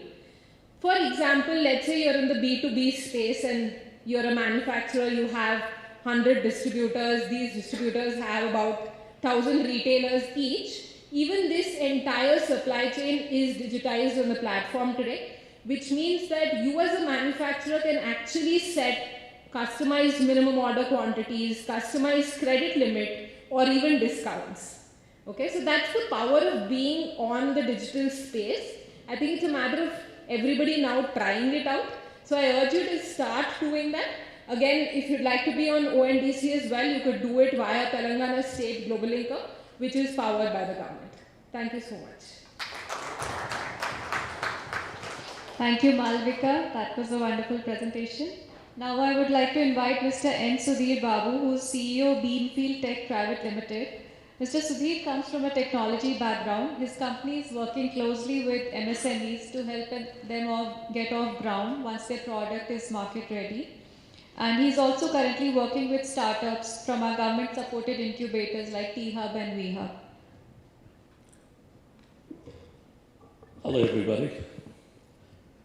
So before I get started, I'll just tell you a little bit about my own journey because almost 23 years back, I was a student in the US and I decided I'm going to open my first e-commerce site as well. So this was in the early days of e-commerce. Very excitedly, I ordered some jackets from India, set up my e-commerce website because I'm from a technical background. So early days, Amazon was just getting some traction at that time. The very first, among the first 5 orders I got, I was very, very excited. I noticed there was an order where I was asked to ship to Indonesia. The card was from Hong Kong, and it appeared that somebody from the US had placed the order. Collected the money, sent the order. Then I'm very happy that things were going on, business was growing, until I got my first chargeback. That's when I realized e-commerce, now things have changed quite a bit. But there's a lot of challenges for MSMEs. You may understand your product, but there is a complete breadth of things you need to consider. Fraud, how do you grow? You understand your product, but how do you do digital marketing? What actually works? Do you want to take your product outside of India? What are the challenges involved? Within India, the logistics. Outside India, what are the custom rules? All these kind of things are there. I learned quite a bit with my first e-commerce experience. Graduated, I started running data centers. So we were managing thousands and thousands of websites. We were a fairly large data center in the US. This is where, again, I got additional experience. A lot of our clients were e-commerce. They were trying to get set up, trying to manage everything. What I noticed is clients, at least the clients that I was getting, they understand their product, but everything else is foreign to them. Technology is new. They don't understand, okay, I've got this product, how do I get people to know me? Okay. When I was coming to India, one thing that struck me was China had Alibaba. We didn't have anything similar. India Mart was kind of like the closest. Okay. When ONDC was announced, it was very exciting because what I've noticed is, as I keep traveling back and forth, India actually is now more on the forefront. It used to be that we were trying to catch up. Every time I came to India, we used to have those modems, the beep, beep, beep, beep, and trying to connect. Now our speeds are good. We have UPI. GPay, I'm noticing that our systems are getting more sophisticated than the ones I'm seeing in US, Canada. That we are definitely on par, but we are doing things that are very, very unique, which, when I think the currency, when all the notes were cancelled and everything, people were wondering what the hell is going on. But now, it's very rare that I actually need cash. Yeah. All these things together, I got together with a few of my friends, colleagues. We were looking at what the challenges are. What are the challenges? What can we see? Any business to be successful, you need to identify a problem and you need to solve the problem. And there must be enough demand for you to solve the problem. What we noticed is most of the MSMEs, they were completely lost. For them, it was like, okay, I'm used to my stores. How do I get my product online? What is this online? Some language sometimes was a barrier. See, all of us here, we are very comfortable with English. But that's not always the case. We have fantastic products, but they don't know how to communicate. They don't know how to bring it in front of audience, whether it was in India or even globally. Okay? Not every product, we have consulted hundreds and hundreds of companies. What we decided was we set up a company which brought everything together, sort of like a very smaller global linker, where we are saying we are going to help you. You focus on your product. We are going to take care of the rest. Okay? We are going to, if you take up your product, it means we believe in your product. We are going to help you where, not all products, quite frankly, are going to be successful in the global market. Okay? One of the first questions I used to ask was, how are you doing against the Chinese? This was some years back, but okay, you have a product. Okay, it's a good product. Can you compete with the Chinese? Okay, otherwise, how do we take it to the US and how do we help you there?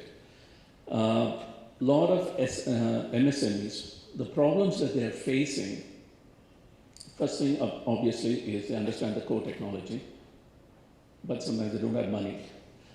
If they are able to find sources of money, they're trying to figure out, okay, how do we use the money? It's not enough to just have money. You need to use it efficiently.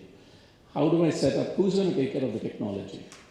Who is, what about customer service? How do I handle social media? How do I handle, do I need, spend huge amounts of money on Google Ads? What actually works? How do I know, okay, if I spend money here, it's a much better solution for me than spending it elsewhere. So the common problems, lack of access to finance, limited technological adaptation, inadequate skilled workforce. When you're a small company, you can't hire the best. You wish you could, but the reality is they cost money. It's better to come in and instead of getting somebody full-time, getting in the expertise that you need from a company that is going to do these things for you, that is going to partner with you, rather than treat you as a vendor. The other one would be regulatory compliance. The fifth one, limited market access to information, to marketing, to supply chain, even understanding where the technology is going. In US and Canada, what I see they have a limited workforce. So what they do is they focus more on kind of do it yourself. You have your Shopify, you have WooCommerce, you have Wix, you have a number of technologies. But the thing is, you have to sit down and do it. Here we have a lot of people, and I often found that even people from US and Canada, they're like, you know what? Yes, they're making it simple. Yes, I know it's click, drag, drop, whatever it is. But the thing is, I still need to learn these things. And it takes time for me to learn these things. I wish somebody else would just do it for me. It doesn't matter to me. I want to focus on my business. I want somebody else to take care of all the other problems. So most of the solutions, see, with ONDC, with Global Linker, we are coming up with solutions. What is exciting for me is that India is actually going to potentially make a change. I've seen Amazon, one of the things, I don't know how many people know this, but Amazon also has Cloudtail. Do many of you know about Cloudtail? So what Amazon does is, see, you have a lot of SMMEs going in. What you're doing is you're feeding a huge amount of data to Amazon. They also have their own retail arm, Cloudtail. If the product is selling very well, they will sell it through Cloudtail, which means they will essentially, in the long run, what I was noticing was that MSMEs are going to get wiped out. Wiped out not completely, but you understand. All the most profitable products, unless you're in a very niche market, is going to be taken over by the Flipkart, which also has a retail arm, Amazon through Cloudtail. When I was looking at all this, I was wondering, okay, what is the solution for it? We can't have everybody just disappear and just, everything being focused only on one company or two companies. I think ONDC is a fantastic solution for that. It needs to get some traction, but I'm seeing that out of India, what is really exciting for me is so many solutions are coming out that's on the cutting edge. And hopefully we will become the country that decides where the next Amazons and everybody is going to come from. That's pretty much it. If there's any other questions, I'll take care of it. Thank you. To stay informed about the startup ecosystem, subscribe to MyStartupTV.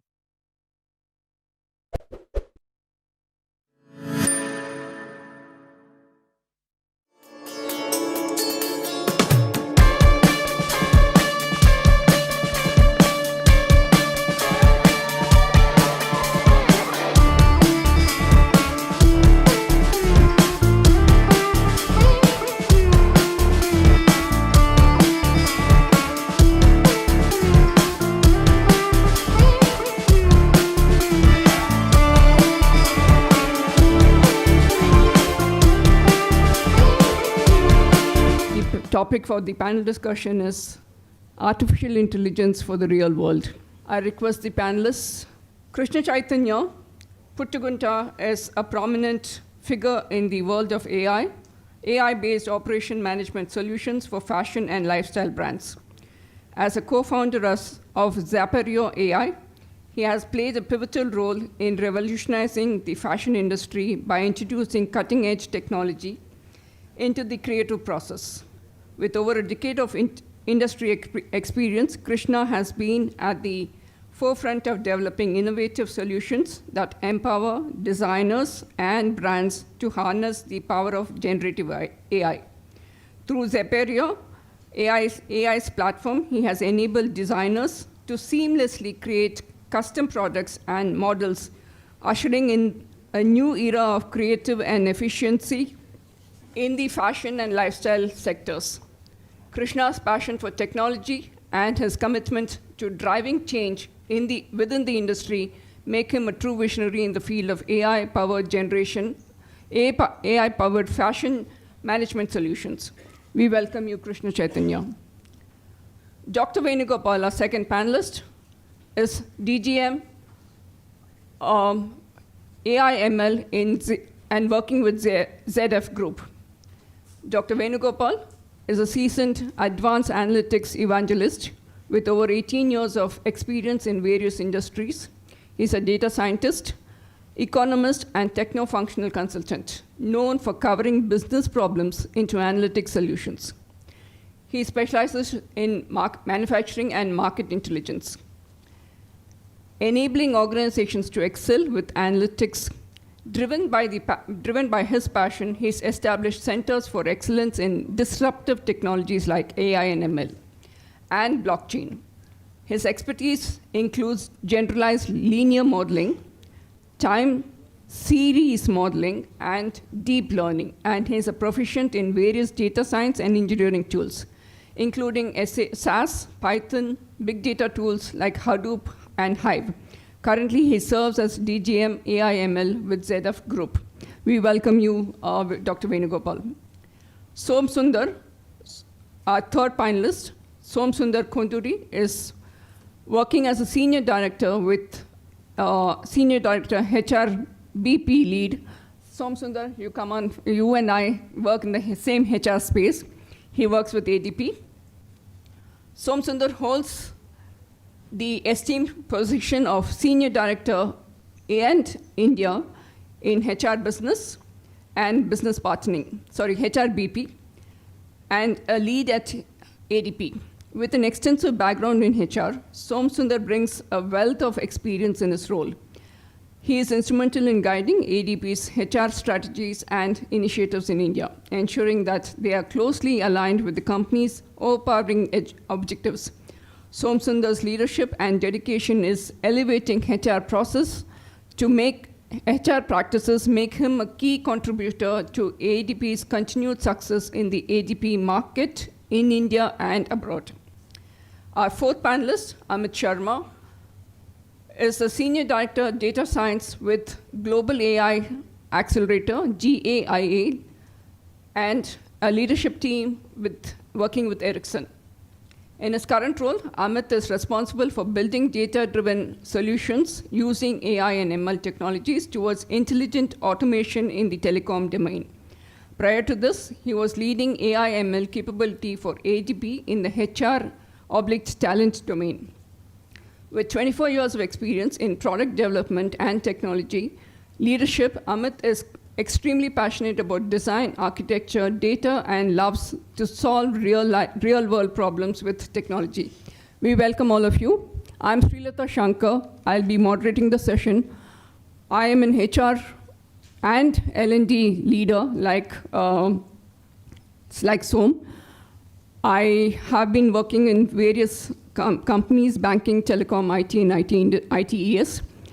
I also teach HR at MBA colleges. I conduct soft skill workshops for MBA colleges, engineering colleges, and corporate companies. I do a little bit of content writing. I've been dabbling with poetry for the last 5 years. I've written about 37 poems so far. I hope to publish a book soon. I have a creative side to me. I do tangible painting, block printing, tie and dye, and pottery. I have an adventure side to me as well.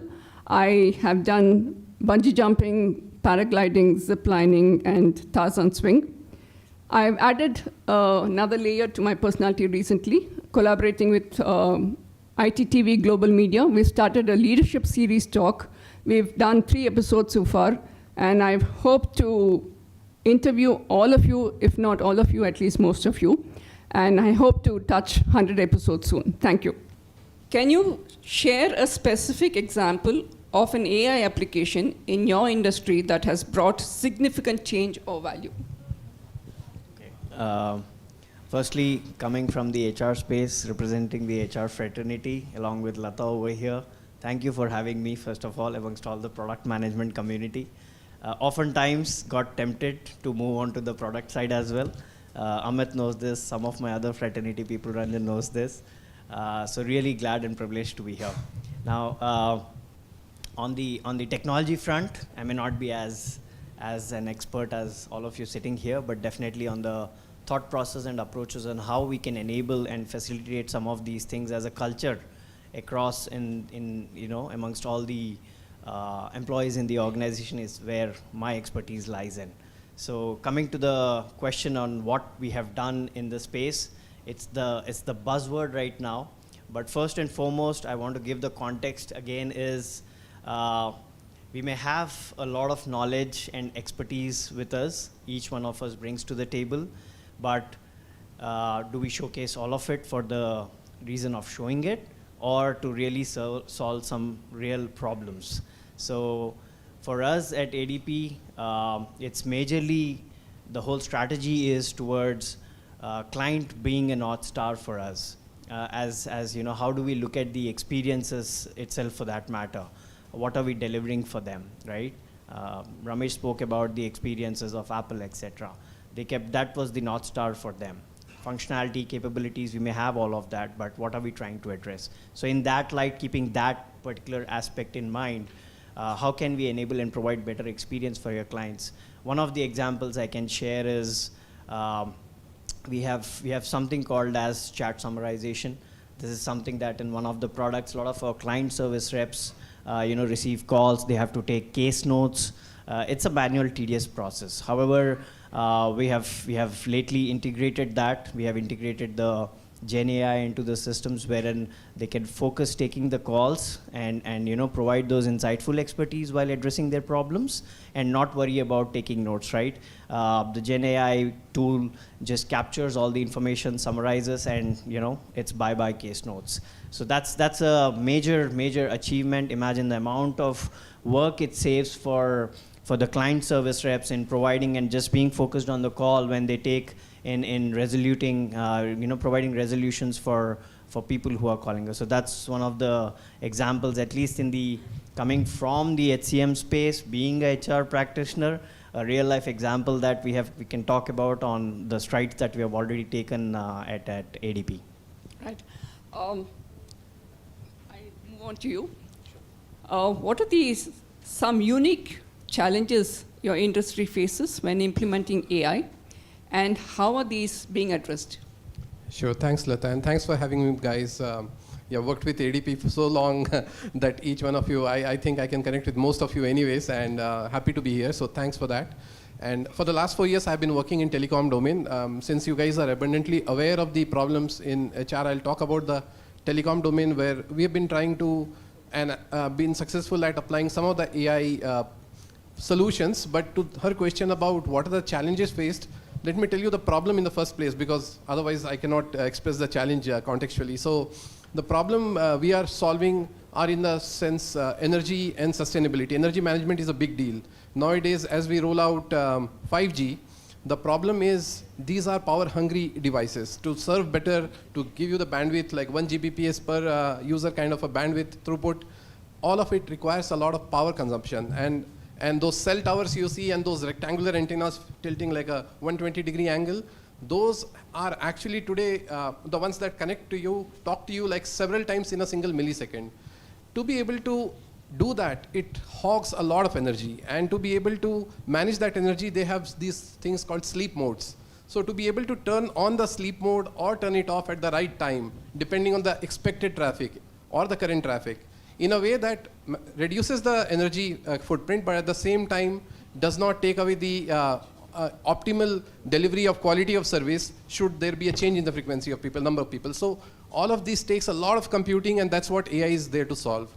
Now, in solving this, coming to her question about what are the challenges faced, the challenges are again, this is the engineering domain. You're solving telecom problems. So the problems are also that you have to solve them on the edge. If you want to use AI, here you have to have AI kind of a capability. It's far more easier if you have a SaaS-based hosting where you can also deploy your heavy lifting on the SaaS side and have the solutions, the smarts delivered on the edge.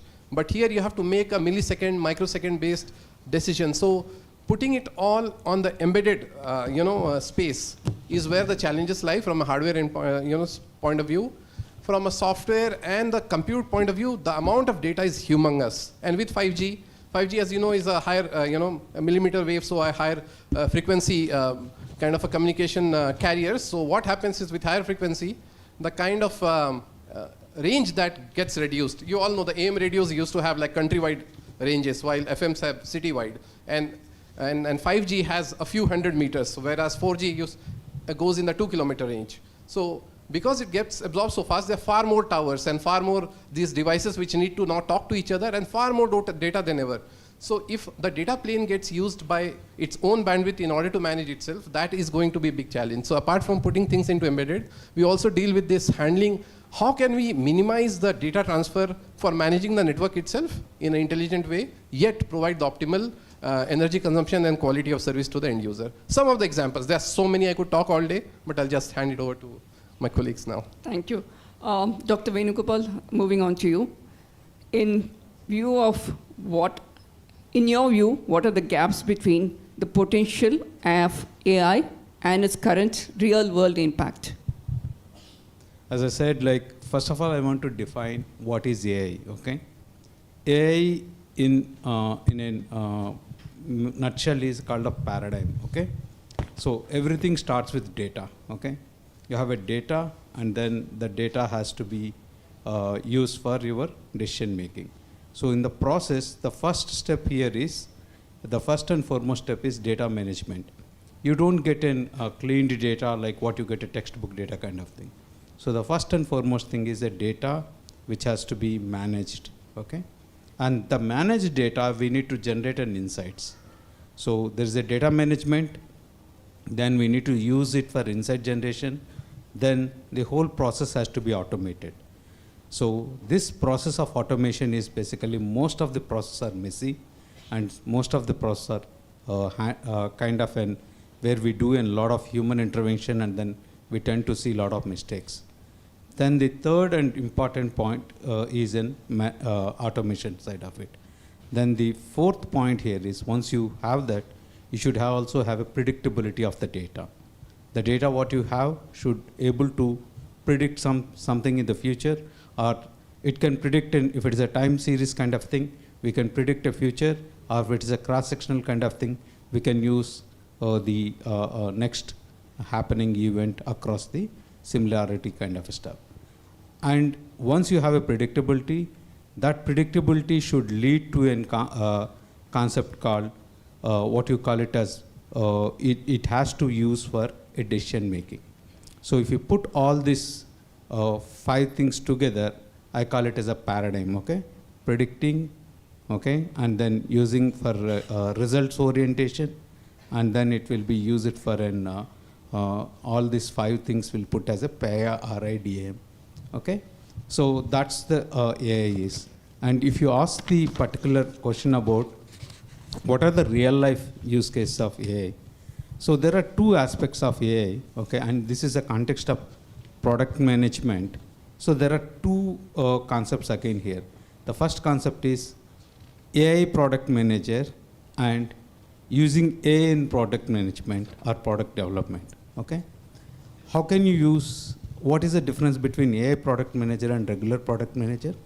So AI product managers are basically, they generally come from a statistical background, okay? So which uses a data and then try to make some decision making from that. For every and each and every action, there will be depends upon data, okay? And what this AI use for a product management and product development, that's a different paradigm. There are a lot of AI tools where your decision making becomes very informed, okay? Most of your decision making has to be informed with the data, or it has to be backed with something. So, and now with the evolution of generative AI basically becomes most of your tasks in product management very useful. So that's the kind of thing. Coming back to your question, madam, how does real life AI is different from the generative AI? So in real life, you think that everything can be possible, okay? I think if you talk about something like for example, you ask me how an AI will be used, okay? So think back to the ages when you have to depend, when you are driving, you have to depend upon someone, okay, where you have to ask a lot of people, you have to talk to a lot of people to reach some place. Now you don't need, right? Everything comes from how much of time it takes, and you can give more predictive kind of thing. So that's AI will make your real lives, okay? At the same time, the products which we are trying to build, like I would like to give one highlight about the product which we are trying to build. It's called ALI, Application Lifecycle Management is a concept most of you are familiar with, but we are trying to add that management with an AI and make an application lifecycle intelligence. So when you have an applications to build, this all your applications to be an AI driven. It talks about your past experiences and past failures. That past failures will basically help you to predict the next products and next applications what you are trying to build in a more intelligent way. So these are the few things which you can use. And also we have come up with a product called CVT, which is Computer Vision Toolbox. It's a computer vision is a popular tool. We uses an image data to find out some things. But how this computer vision toolbox are used here is, we are trying to predict any kind of an, it's a detection is different, and prediction of that particular products, whether it's going to be failure or something. So what we are trying to do use here is, we are trying to use a concept called the composite AI framework, and which is kind of thing like we are trying to use the different data at one go to answer a lot of things. Like we are using a process data in a manufacturing as well as the image data, and then what we'll do is, if you are trying to run a process to make a product, that particular product, whatever we are trying to build, it has to be defect free. At the same time, the process has to be streamlined. Thank you, Venugopal. Yeah. Paucity of time, I'm sorry. Please keep your answers short. Krishna Chaitanya, my question to you is, what does your organization take into consideration to ensure that AI projects lead to tangible beneficial outcomes? Sure. If you can hear me, I'll do a quick introduction of what we do. I'm the founder and CEO of Zapero. What we basically do is we try and use generative AI to augment the creative workflows of designers in the fashion industry. What we've seen, I mean, it's been a couple of years since I started, working on this startup, and I have a business and an engineering background in the past. What we've seen is, if you see the fashion industry, right, the bottleneck there becomes the creative people. You find a lot of cool people doing all sorts of, design work, and it becomes a very solid, concrete workflow, which is difficult to disrupt. I mean, because it's difficult to program creativity, right? It's a thing of heart. I mean, it's all about arts. It's stuff like that. What we've seen a couple of years ago was that generative adversarial networks, computer vision in general, has the potential to disrupt this creative process. That was the use case we started to pursue, I think a couple of years ago. We've seen that design is a critical component in this industry, and we thought that building a SaaS product that can sort of mechanize this process, there is some merit to doing it. I mean, end of the day, I'm sort of walking you through the journey of an entrepreneur, because that was the use case we pursued, right? What we've realized is, while there is benefit, while there is merit to building such a product, monetizing that is very, very difficult. And we started digging deeper into the industry that we were operating in. A lot of people were happy to have AI produce interesting designs. I mean, what you would call prints. I mean, some of you are wearing fabrics which have printed artworks on top of them. It could be a women's dress or a top, etc., right? The industry in general sort of took that with a lot of excitement when we pushed forward, let's say, generative AI solutions as services. But monetizing it was difficult. And then as a company, what we've done is we've expanded our business scope much deeper. So we are now building a vertical AI. So it's no longer just design randomly, but design in the context of the market. For example, in the industry, one of the biggest problems that the fashion industry faces is dead stock, right?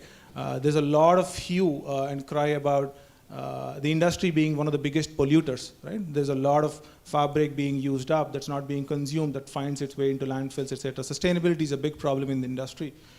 So it sort of comes from, let's say, the speculative nature of the industry as to how they design, what kind of volumes they commit, etc. So we are today at Zapero in the process of building AI which can produce designs that have an increased likelihood of success in the market.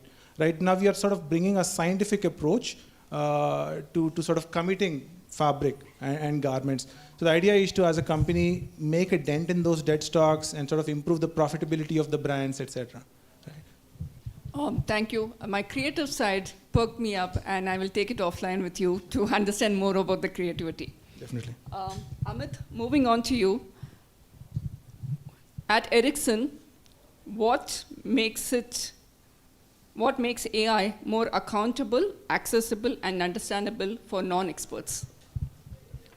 Oh, yeah, so that's actually, that question can be taken up in two ways. One is how does AI become all of that for people who want to use AI to build solutions, and the other is how do we make it trustable and explainable to the end users, and both of them are pertinent. To the first question, there has to be an AI literacy in the org, and since you ask about Ericsson, I have seen there's a huge investment in bringing everyone up to a certain level of the AI understanding, its utility, application.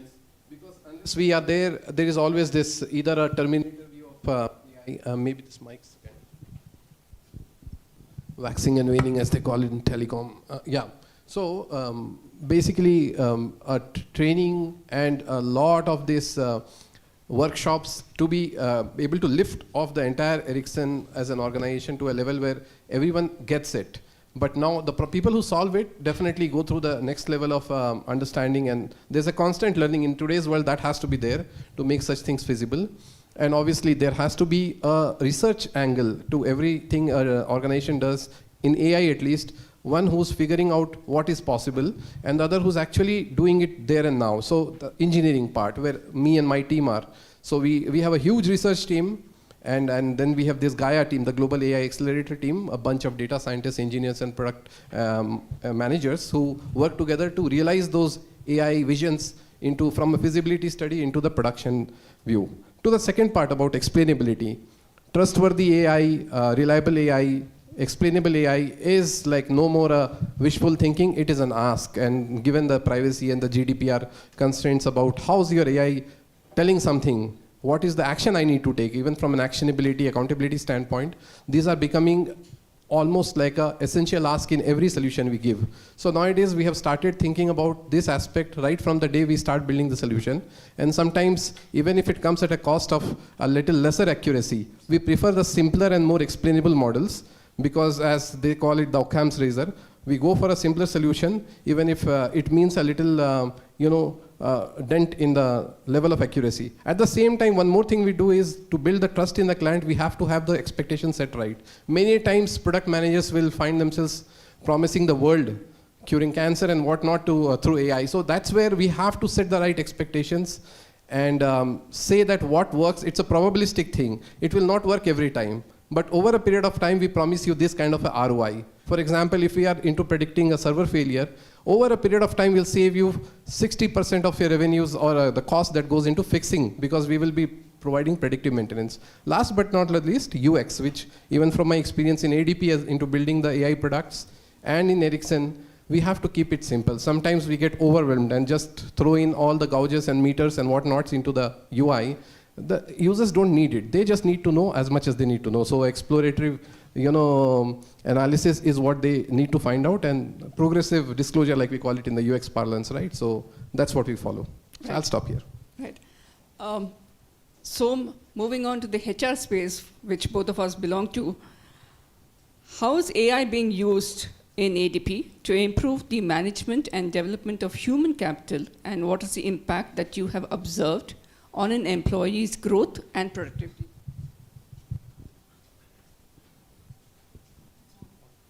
Okay. A bit of a loaded question, if I may say. It's a learning phase for across the board, especially in large organizations. Like I lean on what Amit mentioned about, and Mr. Dr. Venugopal also mentioned, data. Like we deal with huge, massive amounts of data. The first thing that comes to mind is, how do we have a governance model around this whole, it's definitely got everybody excited. But how can we build a governance model where we have, certain regulations to be taken care of so that we don't mess around with the data. There are data privacy laws we have to be extremely cognizant about, more from the state laws and the country laws. Then come in the client side as well, like, privacy is very critical, and that's where we thrive on as most of the organizations thrive on that aspect. It's confidential and, you don't want to give out data. So how do we protect some of those aspects? That becomes the base foundational elements as an organization. But how do we then translate that back to the employees on the ground? How do they understand about it? One is educating them. We are telling them that yes, We all are excited about this. We want to dip our hands into this. We want this to be enabling our products and solutions to give a better experience for the clients. But at the same time, we need to do it in a measured approach, in a thoughtful approach. So how do we build that ecosystem, the safe space where we can experiment, where we can fail fast, but at the same time not at the cost of data privacy and confidentiality. So we conduct a lot of these forums, like Ranjan and his team have a lot of conversations. We want to encourage and bubble up the information, speak it up. We want people to talk about it and not be hush-hush about it. That's when most of these things can come up. It also helps us understand what the expectations are. How is it that we can enable those forums where people can speak up about some of these things, come up with their ideas, how is it that they can implement, etc., right? Again, I'll go back to the initial point that I had mentioned. It's exciting, you want to use it to the best possible extent, showcase your talent, everything is fine. But what is it solving for you? What is the problem? Fall in love with the problem, take it step by step, and that's where we have to inculcate these habits within the employees as well and ensure them, empower them. And that's the approach that we have taken. So far it's working well, and we are extremely transparent about some of these things and communicating to them as well. So somewhere it's the faith we have in them, and the employees also trust the management in turn that they will be enabling as we move forward on that. So that's how has productivity improved or changed? Productivity improved or changed. One of the, I would say, examples that I can talk about is going back to the example that I mentioned about how we did away with case notes. Right? I mean, imagine the time you are listening into a call, trying to jot down while, taking the call, and then after keeping the call, you again jot down. The amount of time it takes, right? Massive improvements in productivity. I mean, it's already coming summarized. All you have to do is just look at it. At the end of the day, it doesn't take away your job. It's at the end of the day, there is human intervention always that will come into place to validate what the Gen AI is doing as well. So that's where productivity definitely gains, at least what we are taking feedback from our own associates on how they are finding this experience for themselves, apart from what we are giving to the clients. So massive improvements on that front as well. Krishna Chaitanya, can you share an example of a product or initiative that has successfully demonstrated AI? What we do, right? I mean, generative AI, it's probably the coolest thing because... I like the way he said coolest. No, it is, right? Otherwise, most of the other things are enterprise solutions, but I think what we are doing is really creative AI, less generative AI, more creative AI. I'm sorry, what was your question again? I'll read it out for you. Can you share an example of a product or initiative that has successfully demonstrated or democratized AI? Maybe my answer or my context is not very pertinent to this particular question, but what we've done, the fact that at least in a sufficiently long term, we want to get to a point where consumers can design for themselves, right? We are, in fact, when we started out as a company, our solution was primarily for the large apparel brands. We were working with the likes of H&M, Myntra. The idea was to become a SaaS AI for their design teams. Now we've sort of pivoted away from that, and we are now targeting, what we are witnessing is young consumers, particularly Gen Z, Gen Alpha, their shopping preferences are changing, and they're now no longer buying from these large brands, but they're buying from these influencer-led brands. Like they're shopping a lot on TikTok or places like Instagram. In fact, there's a cool stat. In the first 3 months of this year, in Indonesia alone, TikTok did a commerce of around $3 billion. So the places that we believe people shop, they are moving away. The loyalty that people have for brands is shifting to smaller brands. In the past, we probably had 1,000 brands. We are getting to a point in the future where people are going to shop from 100,000 brands, right? Which means you have smaller and smaller brands catering to smaller and smaller customer, demographics, right? So the reason we exist, the reason a tech company should operate in an industry like apparel is because of this democratization, right? Is because of this creator economy that's coming up, and we are trying to build tools for those creators. And it's conceivable that in the near future, that consumers can start designing for themselves. I mean, if a woman wants to design an evening dress for herself, it's conceivable that she can actually get on top of, on this platform and sort of input her needs, her context, and AI is going to start giving options. So you're no longer bound by somebody else's creativity. So it's truly opening up creativity in a very commercial space like apparel. So even if I don't know C of creativity, I can design a dress for myself? Precisely. All you need is a vision for what you want, and the idea. So obviously AI is not going to do all of it, right? And there's a lot of work that needs to be done around it, which is the vertical AI that we are building. The idea is to convert every individual into a creator, at least for themselves. Wonderful. Wonderful. Dr. Venugopal, as a product leader, what top trends do you foresee in the AI domain, and how are you preparing your team for these changes? Yeah. See, first of all, the organization has we started to change ourselves to a data-driven organization. So obviously there is a lot of changes of trends and patterns in terms of this. So now one thing which Krishna Chaitanya is trying to tell, a new trend is emerging called prompt engineering. Okay, so I think in future it's going to be more prompt engineers. And then most of the people, we have a different challenges. The first challenge is people coming from a software engineering background to an AI domain. So that's one challenge which we have to address. So what happens there is they use a different process at all. Like they use a process called DevOps kind of a thing, where they want to make their product into the existing. So the second change here is, if you are coming from an DevOps side of things, it never works in an AI kind of thing. It's going to be, you have to use at one point of an ML. So the first and foremost thing here is, we have to develop an engineers, which are basically an AI engineers, and it is very difficult to find at the context. So what we are trying to do here is, we are trying to develop a citizen developers, do IT by yourself, right? And citizen data scientist. So that's one way we are addressing that. And second thing is the top trends of AI. I already mentioned about prompt engineering and Gen AI. Gen AI for a company with focus of R&D like us is a problematic. We can't use an open AI kind of frameworks here, because our entire things will have issues of the design and other things and R&D kind of thing. So we have to put a lot of governance on the cyber security, as well as the governance on people try to use that open AI kind of thing. So there is a lot of baggage. And then it also should facilitate the people, they have to use it. Like otherwise we will be a back trend, like what Ramesh was mentioning about Nokia was not able to innovate, or Nokia was not able to ready for a disruptive technology and design technology, right? So we also need to be there.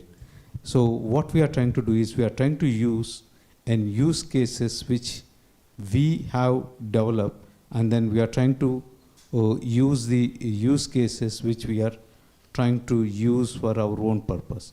So the top trends of AIs are, like I already mentioned, something called composite AI. Composite AI is one fascinating stuff. Like for example, it's not one-dimensional way you can get a data for one problem. Like for example, talk about a problem like warranty, right? Earlier warranty used to be driven only through the data of claims and other stuff. Now you have to use images and other stuff to be used here. And also we have to get from our company, we have a production to end product. And we deal with a lot of technologies. We build in products which are basically manufacturing and hardware side of it, and also we build in software side of a products. So there's a fusion which is required here. So there will be a transition kind of thing. And I already mentioned about citizen data scientist, which we are trying to build with a lot of coaching and all. The other trend of AI here is Gen AI. I already mentioned about Gen AI and then the open AI kind of platforms, which we have to be little very, very cognizant. And then trust, like, and then value centers. So these are some of the things which we keep in this. And future AI trends is like, it's going to be not with an unidimensional analysis, it will be a multi-factored and multi-dimensional ways. So you have to be ready, and at one point of time, we have to make our workforce ready to change. So the digital transformation is one of the biggest thing, and change management is the things which we have to be ready for the future. Yeah. So I'm coming back to you. In ADP,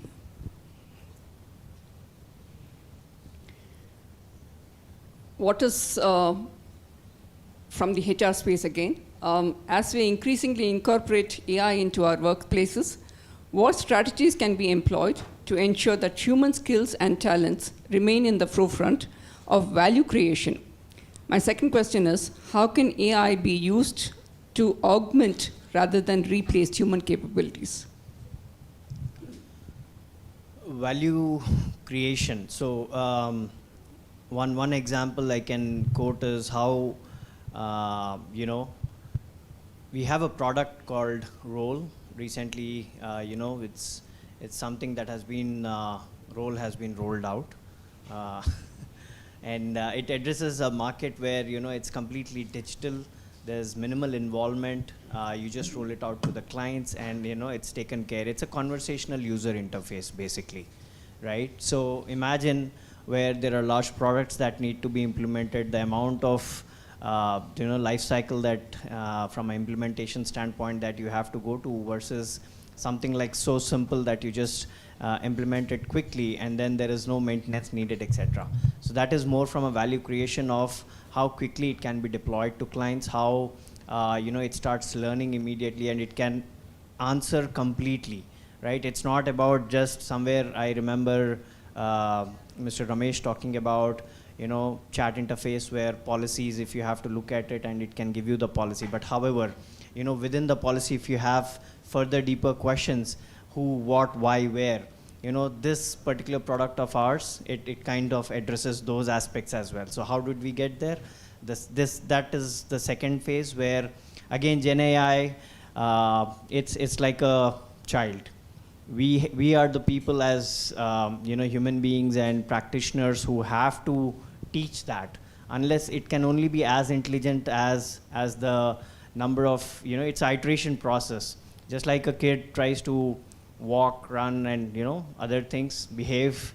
Similarly, it has to be in the similar guardrails. Those guardrails needs to exist, but at the same time, how do we keep iterating it, training it, giving those responses? Whether it is right or wrong, at the end of the day, it cannot do it on its own. So that's where a human element comes into play in how we can train it better, and that's how we can go about it. Will AI replace HR department? I wouldn't be sitting here if that was the case, because long back I recollect, where a lot of HCM systems came into place, and I remember I started my career long back, 17 years ago, where I was filing documents, and now it's completely digital. You hardly have to file any of the employee records. Does that mean that my job has gone away? No, it's become much more meatier actually, because I can spend that time in other things, right? We become creators, we become designers, developers, more strategic. We become product managers. Everything that we do when we interface with the business leaders on strategy, how do we go about it? It becomes more thinking game rather than operational and transactional stuff. So my job is safe. I'm sorry, as an HR person, I'm a little more partial to Som. Som, I have another question for you. As in the recruitment space, how's it helping? How's it getting people on board much faster? Yeah. That's one of the hot spaces right now. In fact, a lot of the studies and articles, in case if some of you have already gone through it, you will see that is one of the spaces. Two spaces where Gen AI, especially on the HCM side for HR practitioners, where it has the maximum impact would be on the hiring side, the talent acquisition space, and the second one is the L&D space. The first one, of course, the talent acquisition. Especially talent acquisition. Yeah.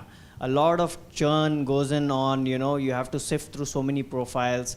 How do you create good job descriptions? How do you ensure that you get the right set of resumes for the right roles, what you're looking at? From the amount of screening that a person might have to do, how can you leverage that, the Gen AI into doing that for you? And rather than sifting, individually going through as a person hundreds of resumes, how can you get those top 20, 25 from Gen AI and then look at it to see the relevance and quickly take it forward from there? So that is one example I can quote. Thank you. Krishna Chaitanya, can you share an example of a potential risk or challenge you encountered in an AI project and how is it mitigated?